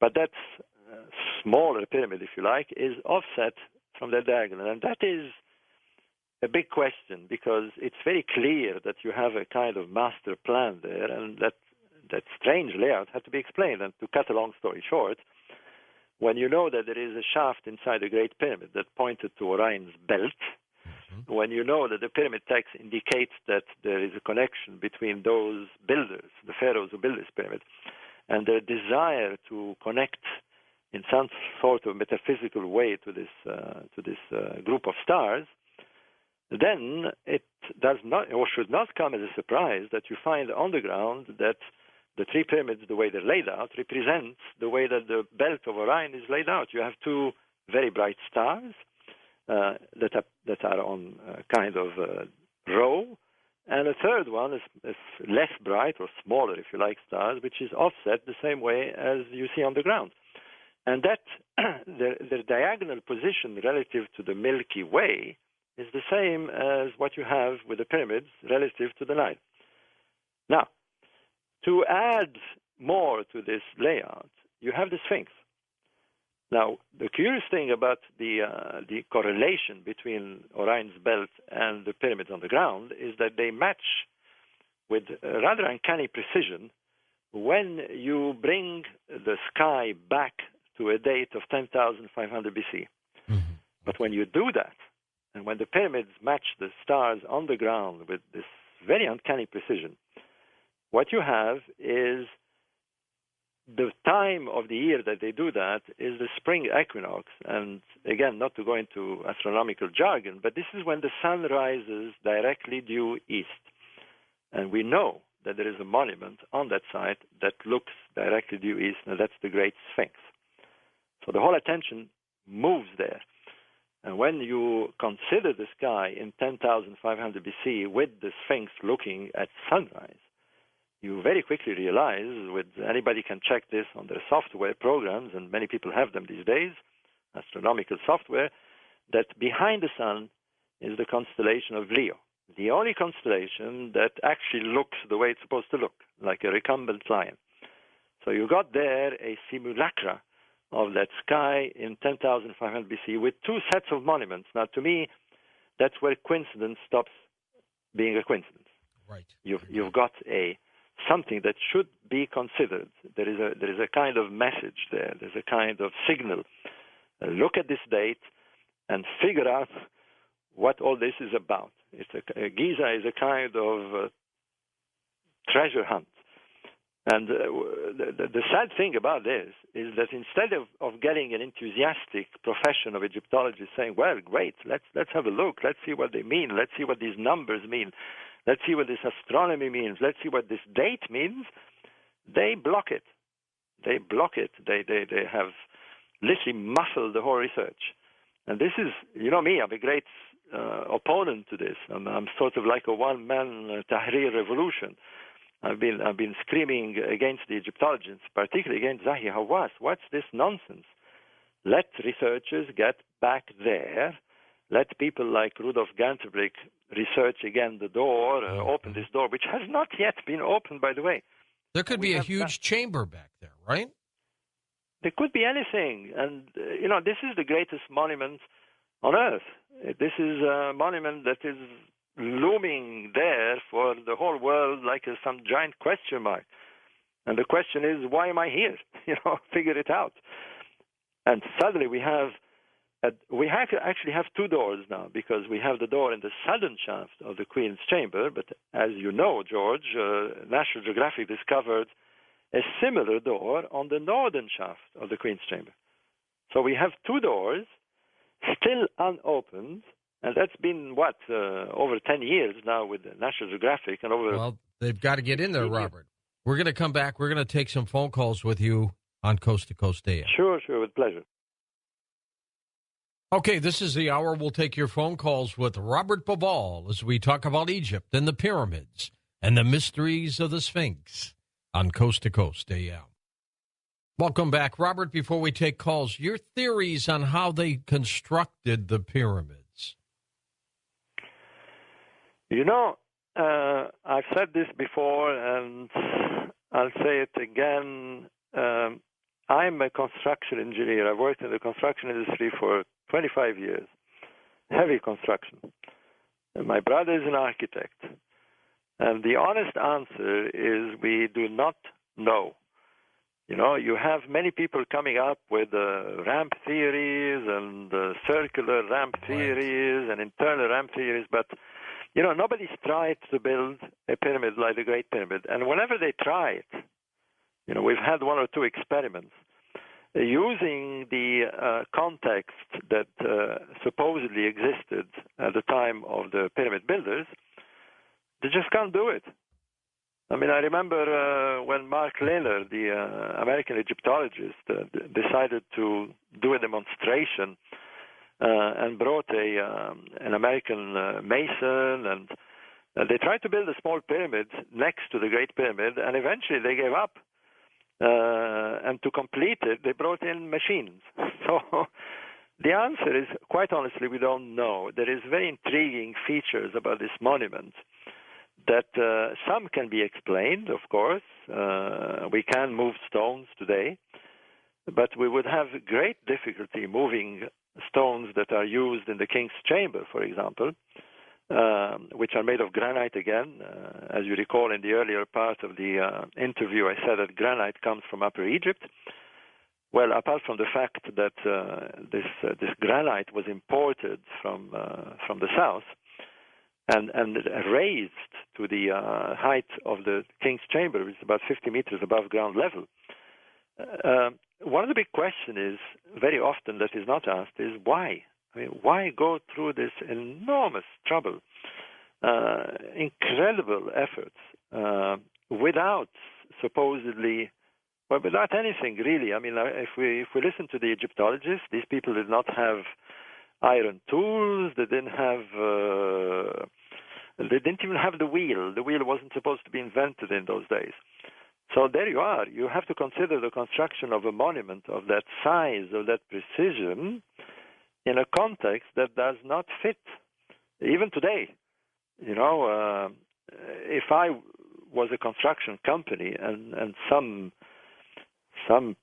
clients would want to build a great pyramid, I would say, fine, I think, okay, we can give it a go. But if he says, look, you're not supposed to use any machines, you're not supposed to use any cranes, you're not supposed to use any iron tools, in fact, you're not supposed to use anything, I would say, listen, let me call the psychiatric hospital, because it can't be done. No, it can't. Certainly in the way you want me to do it, and let alone with the precision that it's done. So I think the honest answer, going in a roundabout way, is that we don't know. And therefore, when you have a monument it's there, you know, it's been there for all to see, with those huge questions as to how it was built, why it was built, and that monument responds to, expresses itself, like I said earlier, in astronomical and mathematical language, then you seriously have to consider, what is this monument about?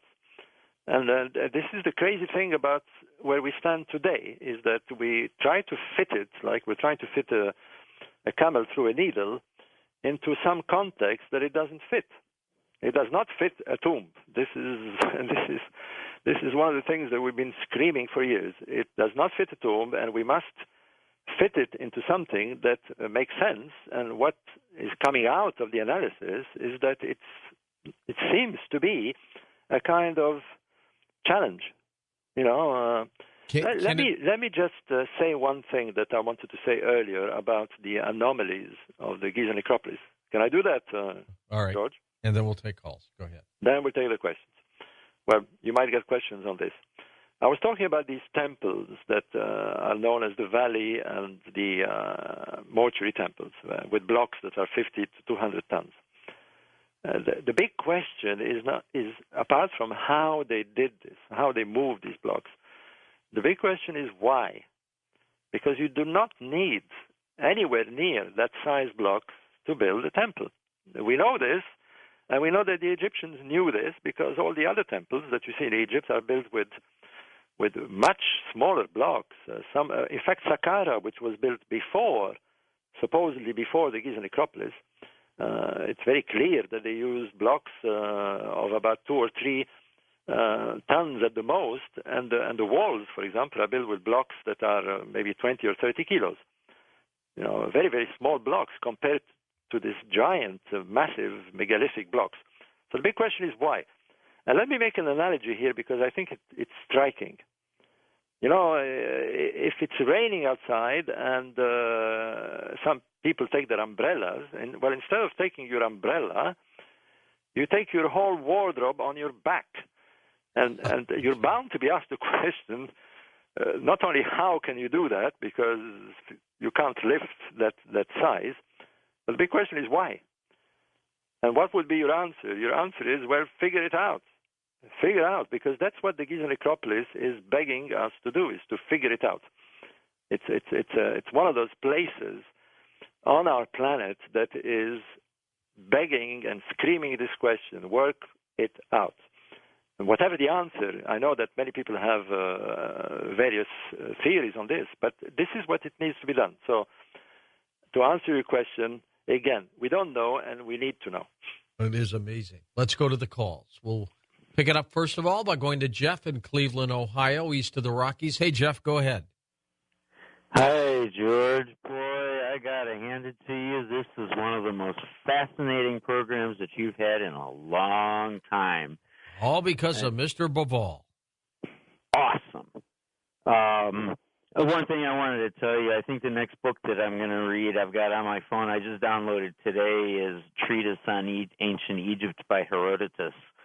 So that ought to be pretty interesting. A comment here, you've got a constellation of Leo, a recumbent lion, hanging over the Sphinx. No coincidences there. Connected to the Orion configuration of the pyramids.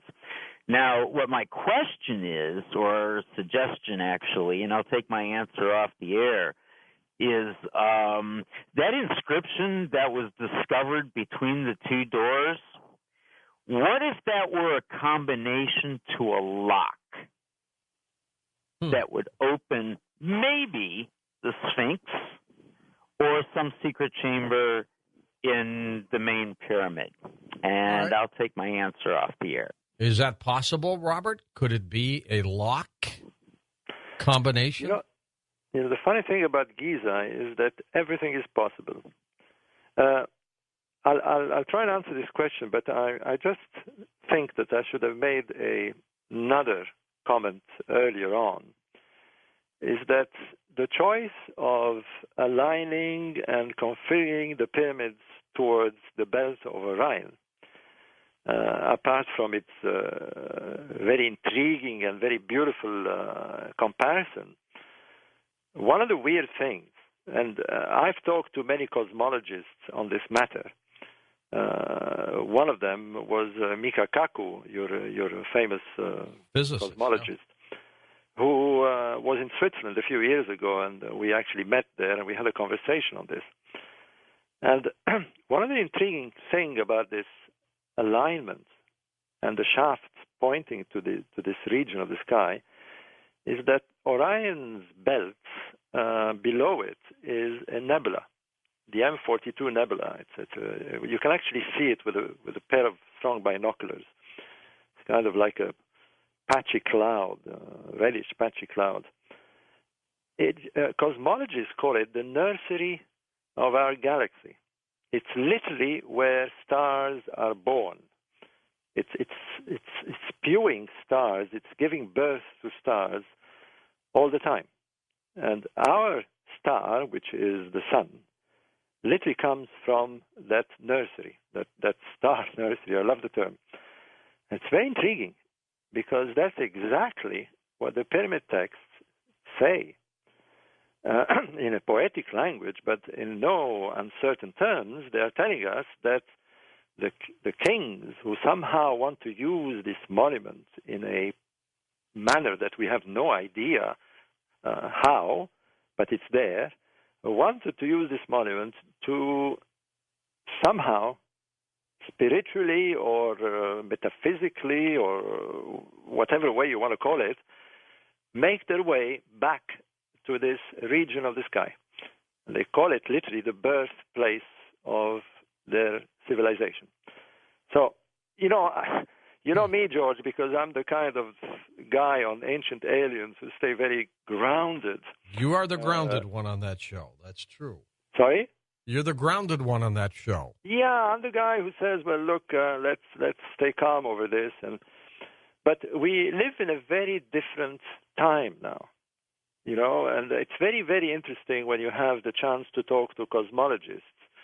I've been very friendly with Chandra Wickramasinghe, the cosmologist in Cardiff University. He was the man who proposed with Fred Hoyle in the let me get this right, in the early 80s, the so-called panspermia theory, and he was very pillared by his peers. But he's a very interesting man because he's very open, like many cosmologists these days, because we live in a time where we know, for example, since a few years, that we have exoplanets. We have planets outside our solar system. It's a very different landscape now that we're looking at when we look at our cosmos. 20 years ago, well, there was no evidence at all of planets outside our solar system. Now we have, correct me if I'm wrong, but I think they've counted something like 3,000 planets within our own galactic, a very small area that they've examined. The extrapolation is maybe a billion plus planets just in our galactic system. A few days ago, they found a planet which is an Earth-like planet. They're finding these on a daily basis. So yes, they are. The whole landscape has changed. And here we have a monument. Now, I know because I'm going to get spilled myself very soon if I carry on like this, but I think it's time we do that. I think it's time we move out and have the courage to step outside the box of conventional Egyptology. For the last 150 years, they've looked at this monument and they've tried to turn it into some tomb. That's where they sat on, and comes people like me and Graham Hancock and Chris Dunn and Robert Schoch and John West and a whole series of others, and I'm saying, look, it doesn't fit. And now we have the new discoveries, cosmological discoveries, astrophysical discoveries. As you know, I'm working with an ex-NASA scientist, Tom Brophy. We've written a book about the origins of ancient Egypt. And, we have to be open to the possibility that we've got it all wrong here. We're not looking at a tomb. We're not looking at a religious monument, because that's what this monument is screaming out. So what your gentleman from Ohio said, so I can't remember his name, and I'd like to thank him if he thinks it was an interesting show. I'm enjoying this, by the way, because Jeff. It's only on your show that I can kind of let loose a bit. Oh, sure. Do the what if, as they do on Ancient Aliens. And the big question is, yes, what if we have some secret code there? What if there is something under the Sphinx? What if there is something behind those doors? What if this site is, in fact, some sort of invitation for the human race to start looking into a direction which scientists and Egyptologists in particular have felt very uncomfortable to look at? So this big what if comes into play. And I'm open to the possibility. I mean, I'm somebody who has been following this over the last 30 years or so, and I can tell you, I've lived 3 years.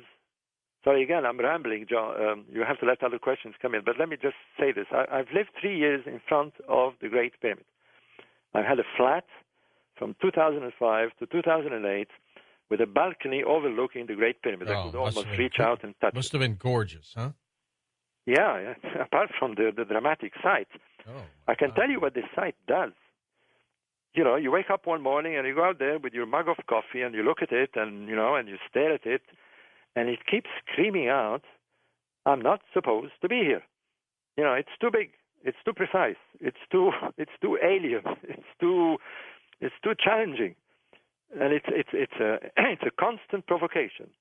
And the weird thing about people who live in the area, George, taxi drivers and shopkeepers, they stop looking at it.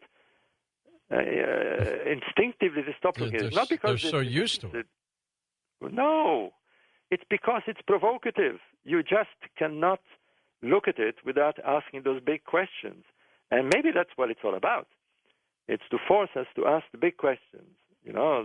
Like Newton did when the apple fell on his head. You've got to ask the big question. What is it there? What does it mean? And why does it respond to these mathematical codes? Why is it aligned to these constellations? Where are the archaeological drawings for something like that? You can't just make that. Yeah, they've got to be somewhere. Well, maybe in those chambers, for all we know. Yeah, I mean, you can't build a structure like that without having diagrams and charts. I'm maybe hogging a bit of question time, but I remember having a very personal conversation with one of the top Egyptologists in this field, who died a few years ago, Professor Ivan Edwards, ex-curator of the Egyptian department of the British Museum. He was the top expert on the pyramids. But, he wrote a book called The Pyramids of Egypt, and there is a kind of postscript at the back saying how the pyramids were constructed, and there's about 20 pages of text. Well, architects and engineers who look at this monument and then see the way Egyptologists explain it, literally laugh. Because today, if we were to prepare the documents and plans and specifications and strategies to build these structures, we would have a room full of documents. Just to cut a stone, one of the stones, we would have to describe how it should be cut, where it should be cut, how it's supposed to be transported, and so forth. I'll tell you another one about these monuments, but maybe we should take another question, and I can incorporate. Well, we're almost at the break, Robert, so let's just chat a little bit. My God, time is flying. I'm enjoying this. Yeah. And we'll take calls when we come back. But sure. What about the ET presence? We talked about ancient aliens. Do you think that is what happened in Egypt? Look, my position on this, George. I know. My position is that we should be open to any possibility. I must say that the evidence that sometimes I hear on ancient alien is rather loose in some cases. Sure. But there are things that must be examined, like the giant stones of the temples, like these doors, like the precision of the monuments, like its connections with Orion. Of course, we should be open to the possibility. I mean, we know now that our galactic system has existed for something like 13.5 billion years. What a mystery. Robert, let's come back in a moment and finish up with final phone calls on Coast to Coast AM. Well, on our next Coast to Coast program, none other than Richard C. Hoagland joins us. We'll talk about Mars and all the other things he's been working on. That'll be our next Coast to Coast show. When we come back, final phone calls with Robert Bovall right here on Coast to Coast AM. Okay, right to the phones we go now. Justin is in Lincoln, California, on west of the Rockies line. Go ahead, Justin. George, thank you for your service to our country. Thank you. And thank you for being the most awesome radio host that has such a wonderful genre of knowledge. That's very kind of you. I wanted to just read a quick short statement about this. Fascinates me, Egypt. So I looked this up. It's called the Light Party. It says, in similar fashion, the Cyril radar was deployed in Egypt as early as 1978, mapping an extraordinary subterranean complex beneath the Egyptian pyramids.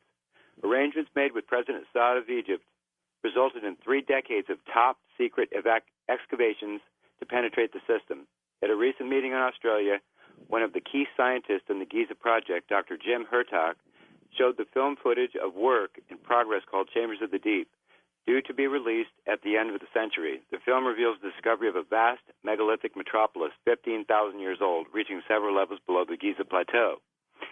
I thought that was fascinating, and then it went on to say, well, the rest of the New Age speculates about a hidden chamber under the left paw of the Sphinx. The legendary city of the gods lay sprawled beneath. Complete with hydraulic underground waterways, the film shows massive chambers, the portions of our larger cathedrals with enormous statues, the sides of the valley of the Nile carved in situ.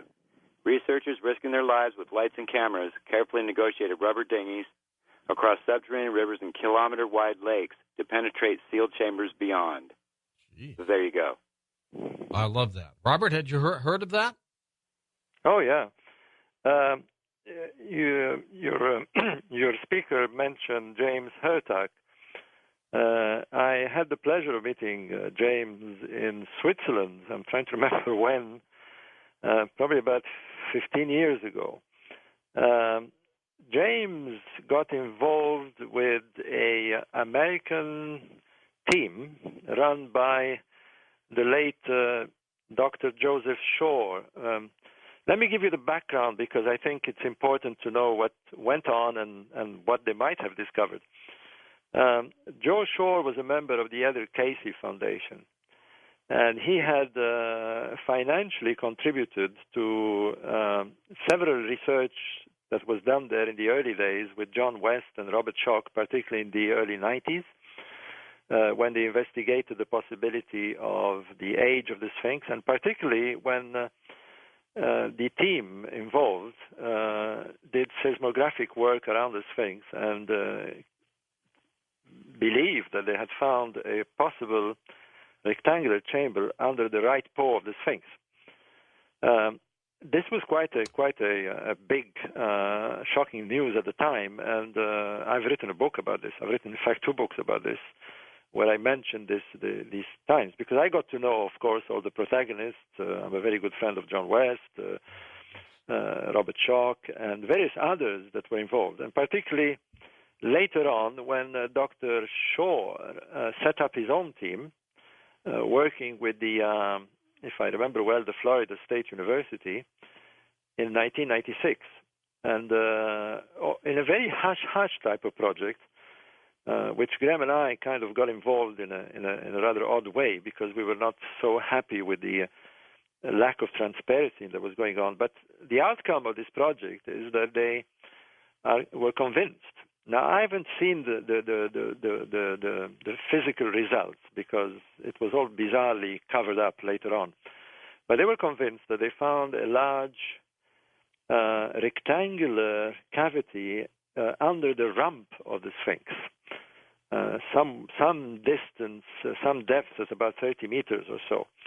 Now, I must say that this, although, like I said, I have not seen the results. They actually investigated with ground-penetrating radar, so they were very, very convinced about this.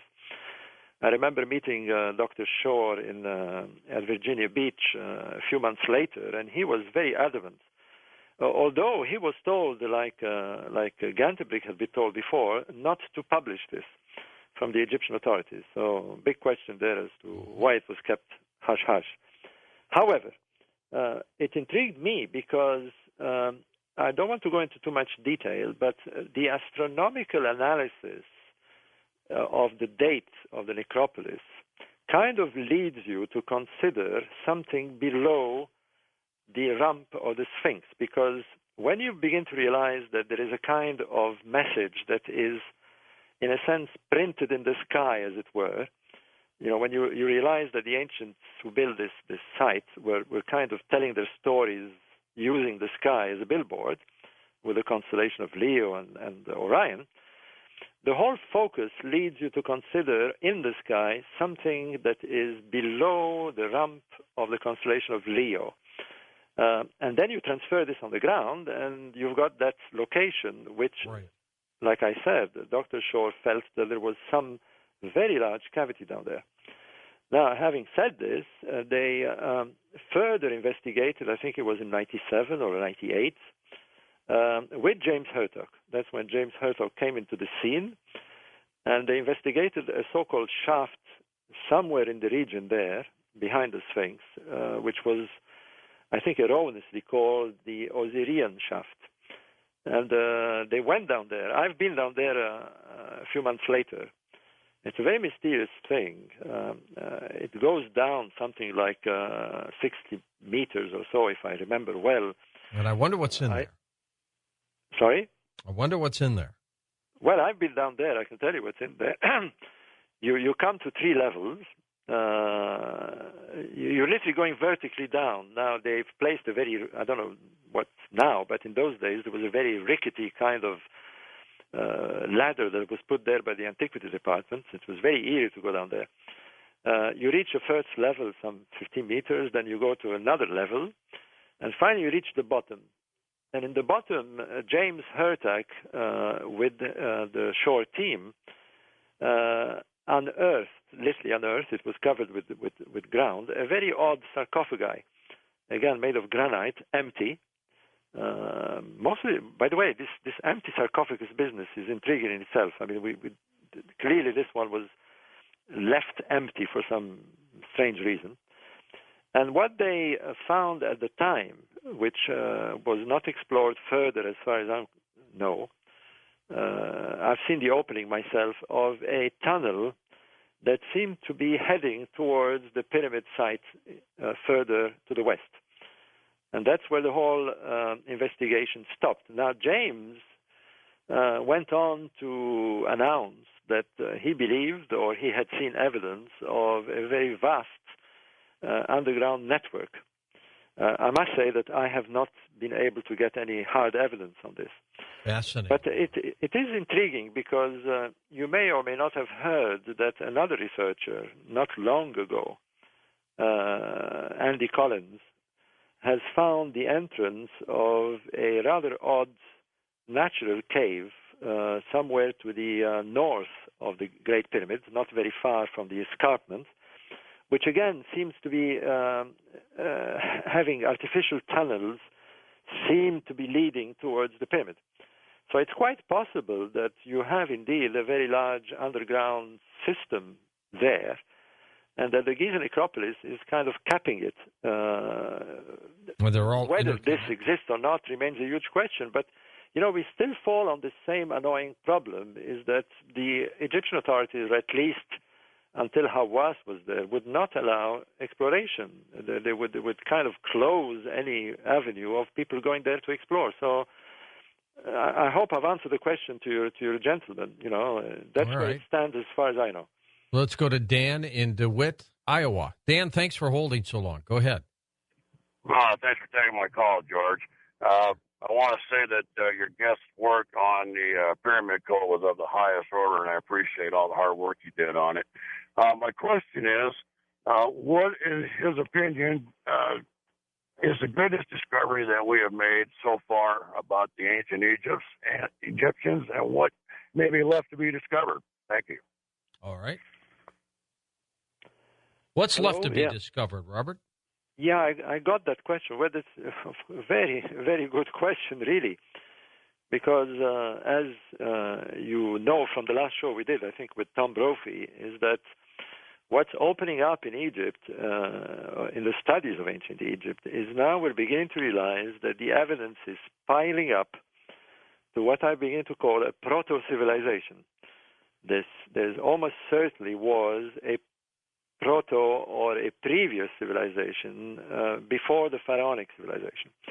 The evidence is found in the Sahara.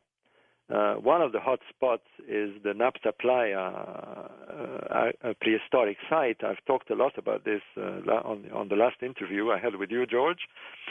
What's intriguing is that we now are very convinced that there was a civilization existing in the sub-Sahara long before the pharaohs, not far from the Nile, when that region of the Sahara was fertile. They almost certainly were of black African origin, hence my book, Black Genesis, which was circulated a couple of years ago in the States, and that they had a very advanced knowledge of astronomy. Indeed, the Nabta Playa site demonstrates that not only they did the same astronomy as the ancient pyramid builders, thousands of years before the pyramid builders, they were aligning stone lines and stone circles to Orion's belt, to Sirius, to the circumpolar stars, very much like the pyramid builders. But we have found, and this is confirmed by many astrophysicists that work there, particularly an American astrophysicist who was there for many years at that site, a gentleman called Kim Melville from Boulder, Colorado, who was intrigued by the fact that they were not only aiming at stars, and particularly Orion's belt and Sirius, but they were actually tracking those stars over several centuries, perhaps over several millennia, which means that they were tracking precession.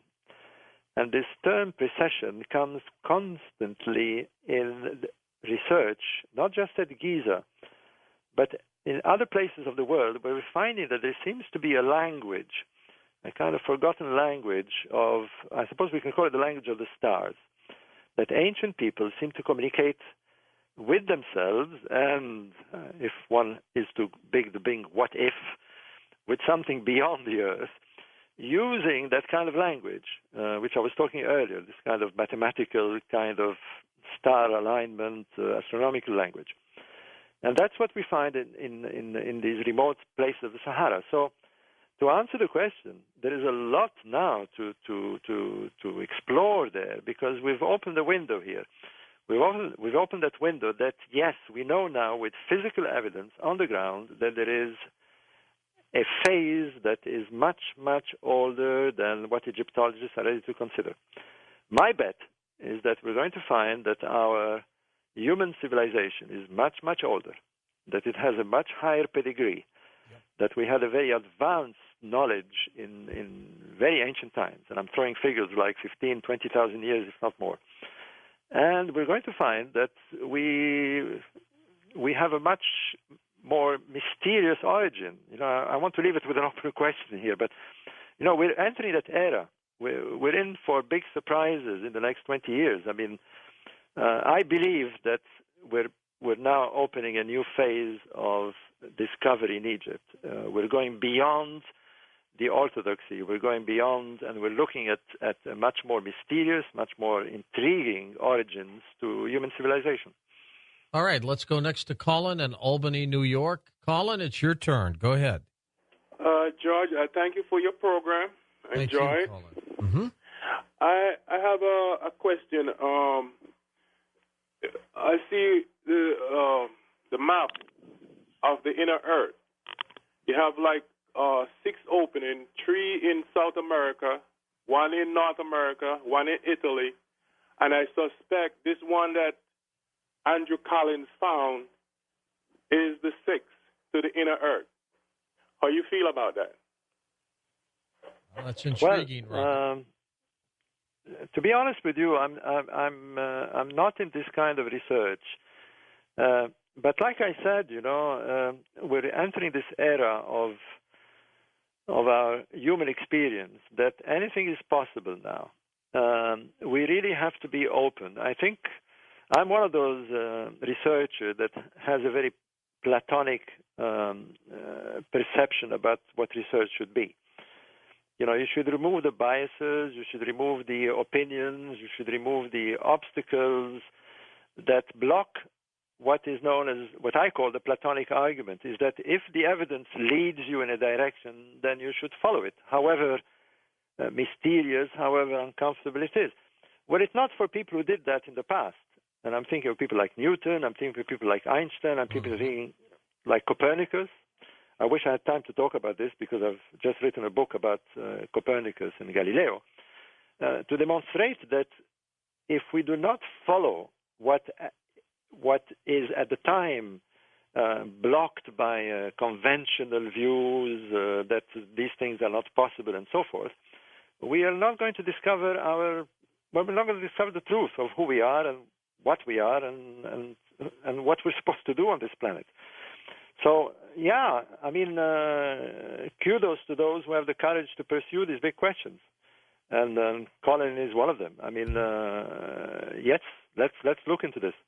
Let's get Chris from Phoenix, Arizona. Chris, go ahead. Thank you.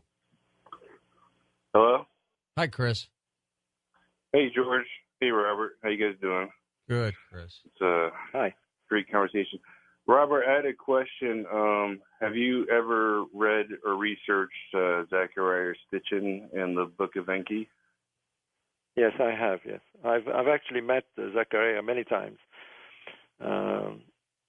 He was a great researcher, you know what? Hello? Robert, he was a great researcher in his day. He was indeed, and I had the pleasure to meet him. Strange enough, every time I meet these people, I meet them in Switzerland for some reason. I met Zachariah in Switzerland during an Eric von Daniken conference. Oh, sure. Eric lives out that way. And yes, I mean, he was one of those bold researchers who decided to move into a direction that at the time many people felt uncomfortable with. And I'm speaking of Zachariah, I'm speaking of even Eric von Daniken. I mean, I'm a good friend of Eric von Daniken. They all know my position. I'm probably more grounded than they are in the sense that I try to stay within the ethos of my own research. Sure. But like I said, we are now in an epoch where the questions are open. We know too much of our own galactic origins. We know too much about astrophysics not to be open to those questions. So Zakaria, yes, was very much of the opinion that there was some sort of connection related to an extraterrestrial visitation. Robert, we've only got a minute left. Just tell me very quickly about your tours of Egypt. Yes, I'm sorry with how much time after the hour. I thoroughly enjoy your shows. I have a lot of good fun on your shows. Anyway, yes, I'm conducting a tour in September, and you can find more information on www.robertboval.co.uk. I repeat, .co.uk. Please go and check this site and come and see for yourselves, really. For those who have not been to Egypt, come and see those sites. Come and see those strange boxes at the Serapeum. Come and see the pyramids. I may take you up on one of your tours one day, Robert. Thanks for being on the program. Really appreciate it.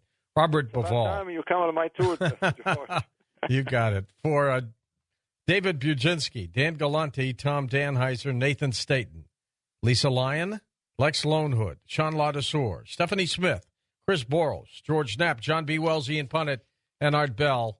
I'm George Norrie, somewhere out there on Coast to Coast AM. We'll see you on our next edition. Until then, be safe, everyone.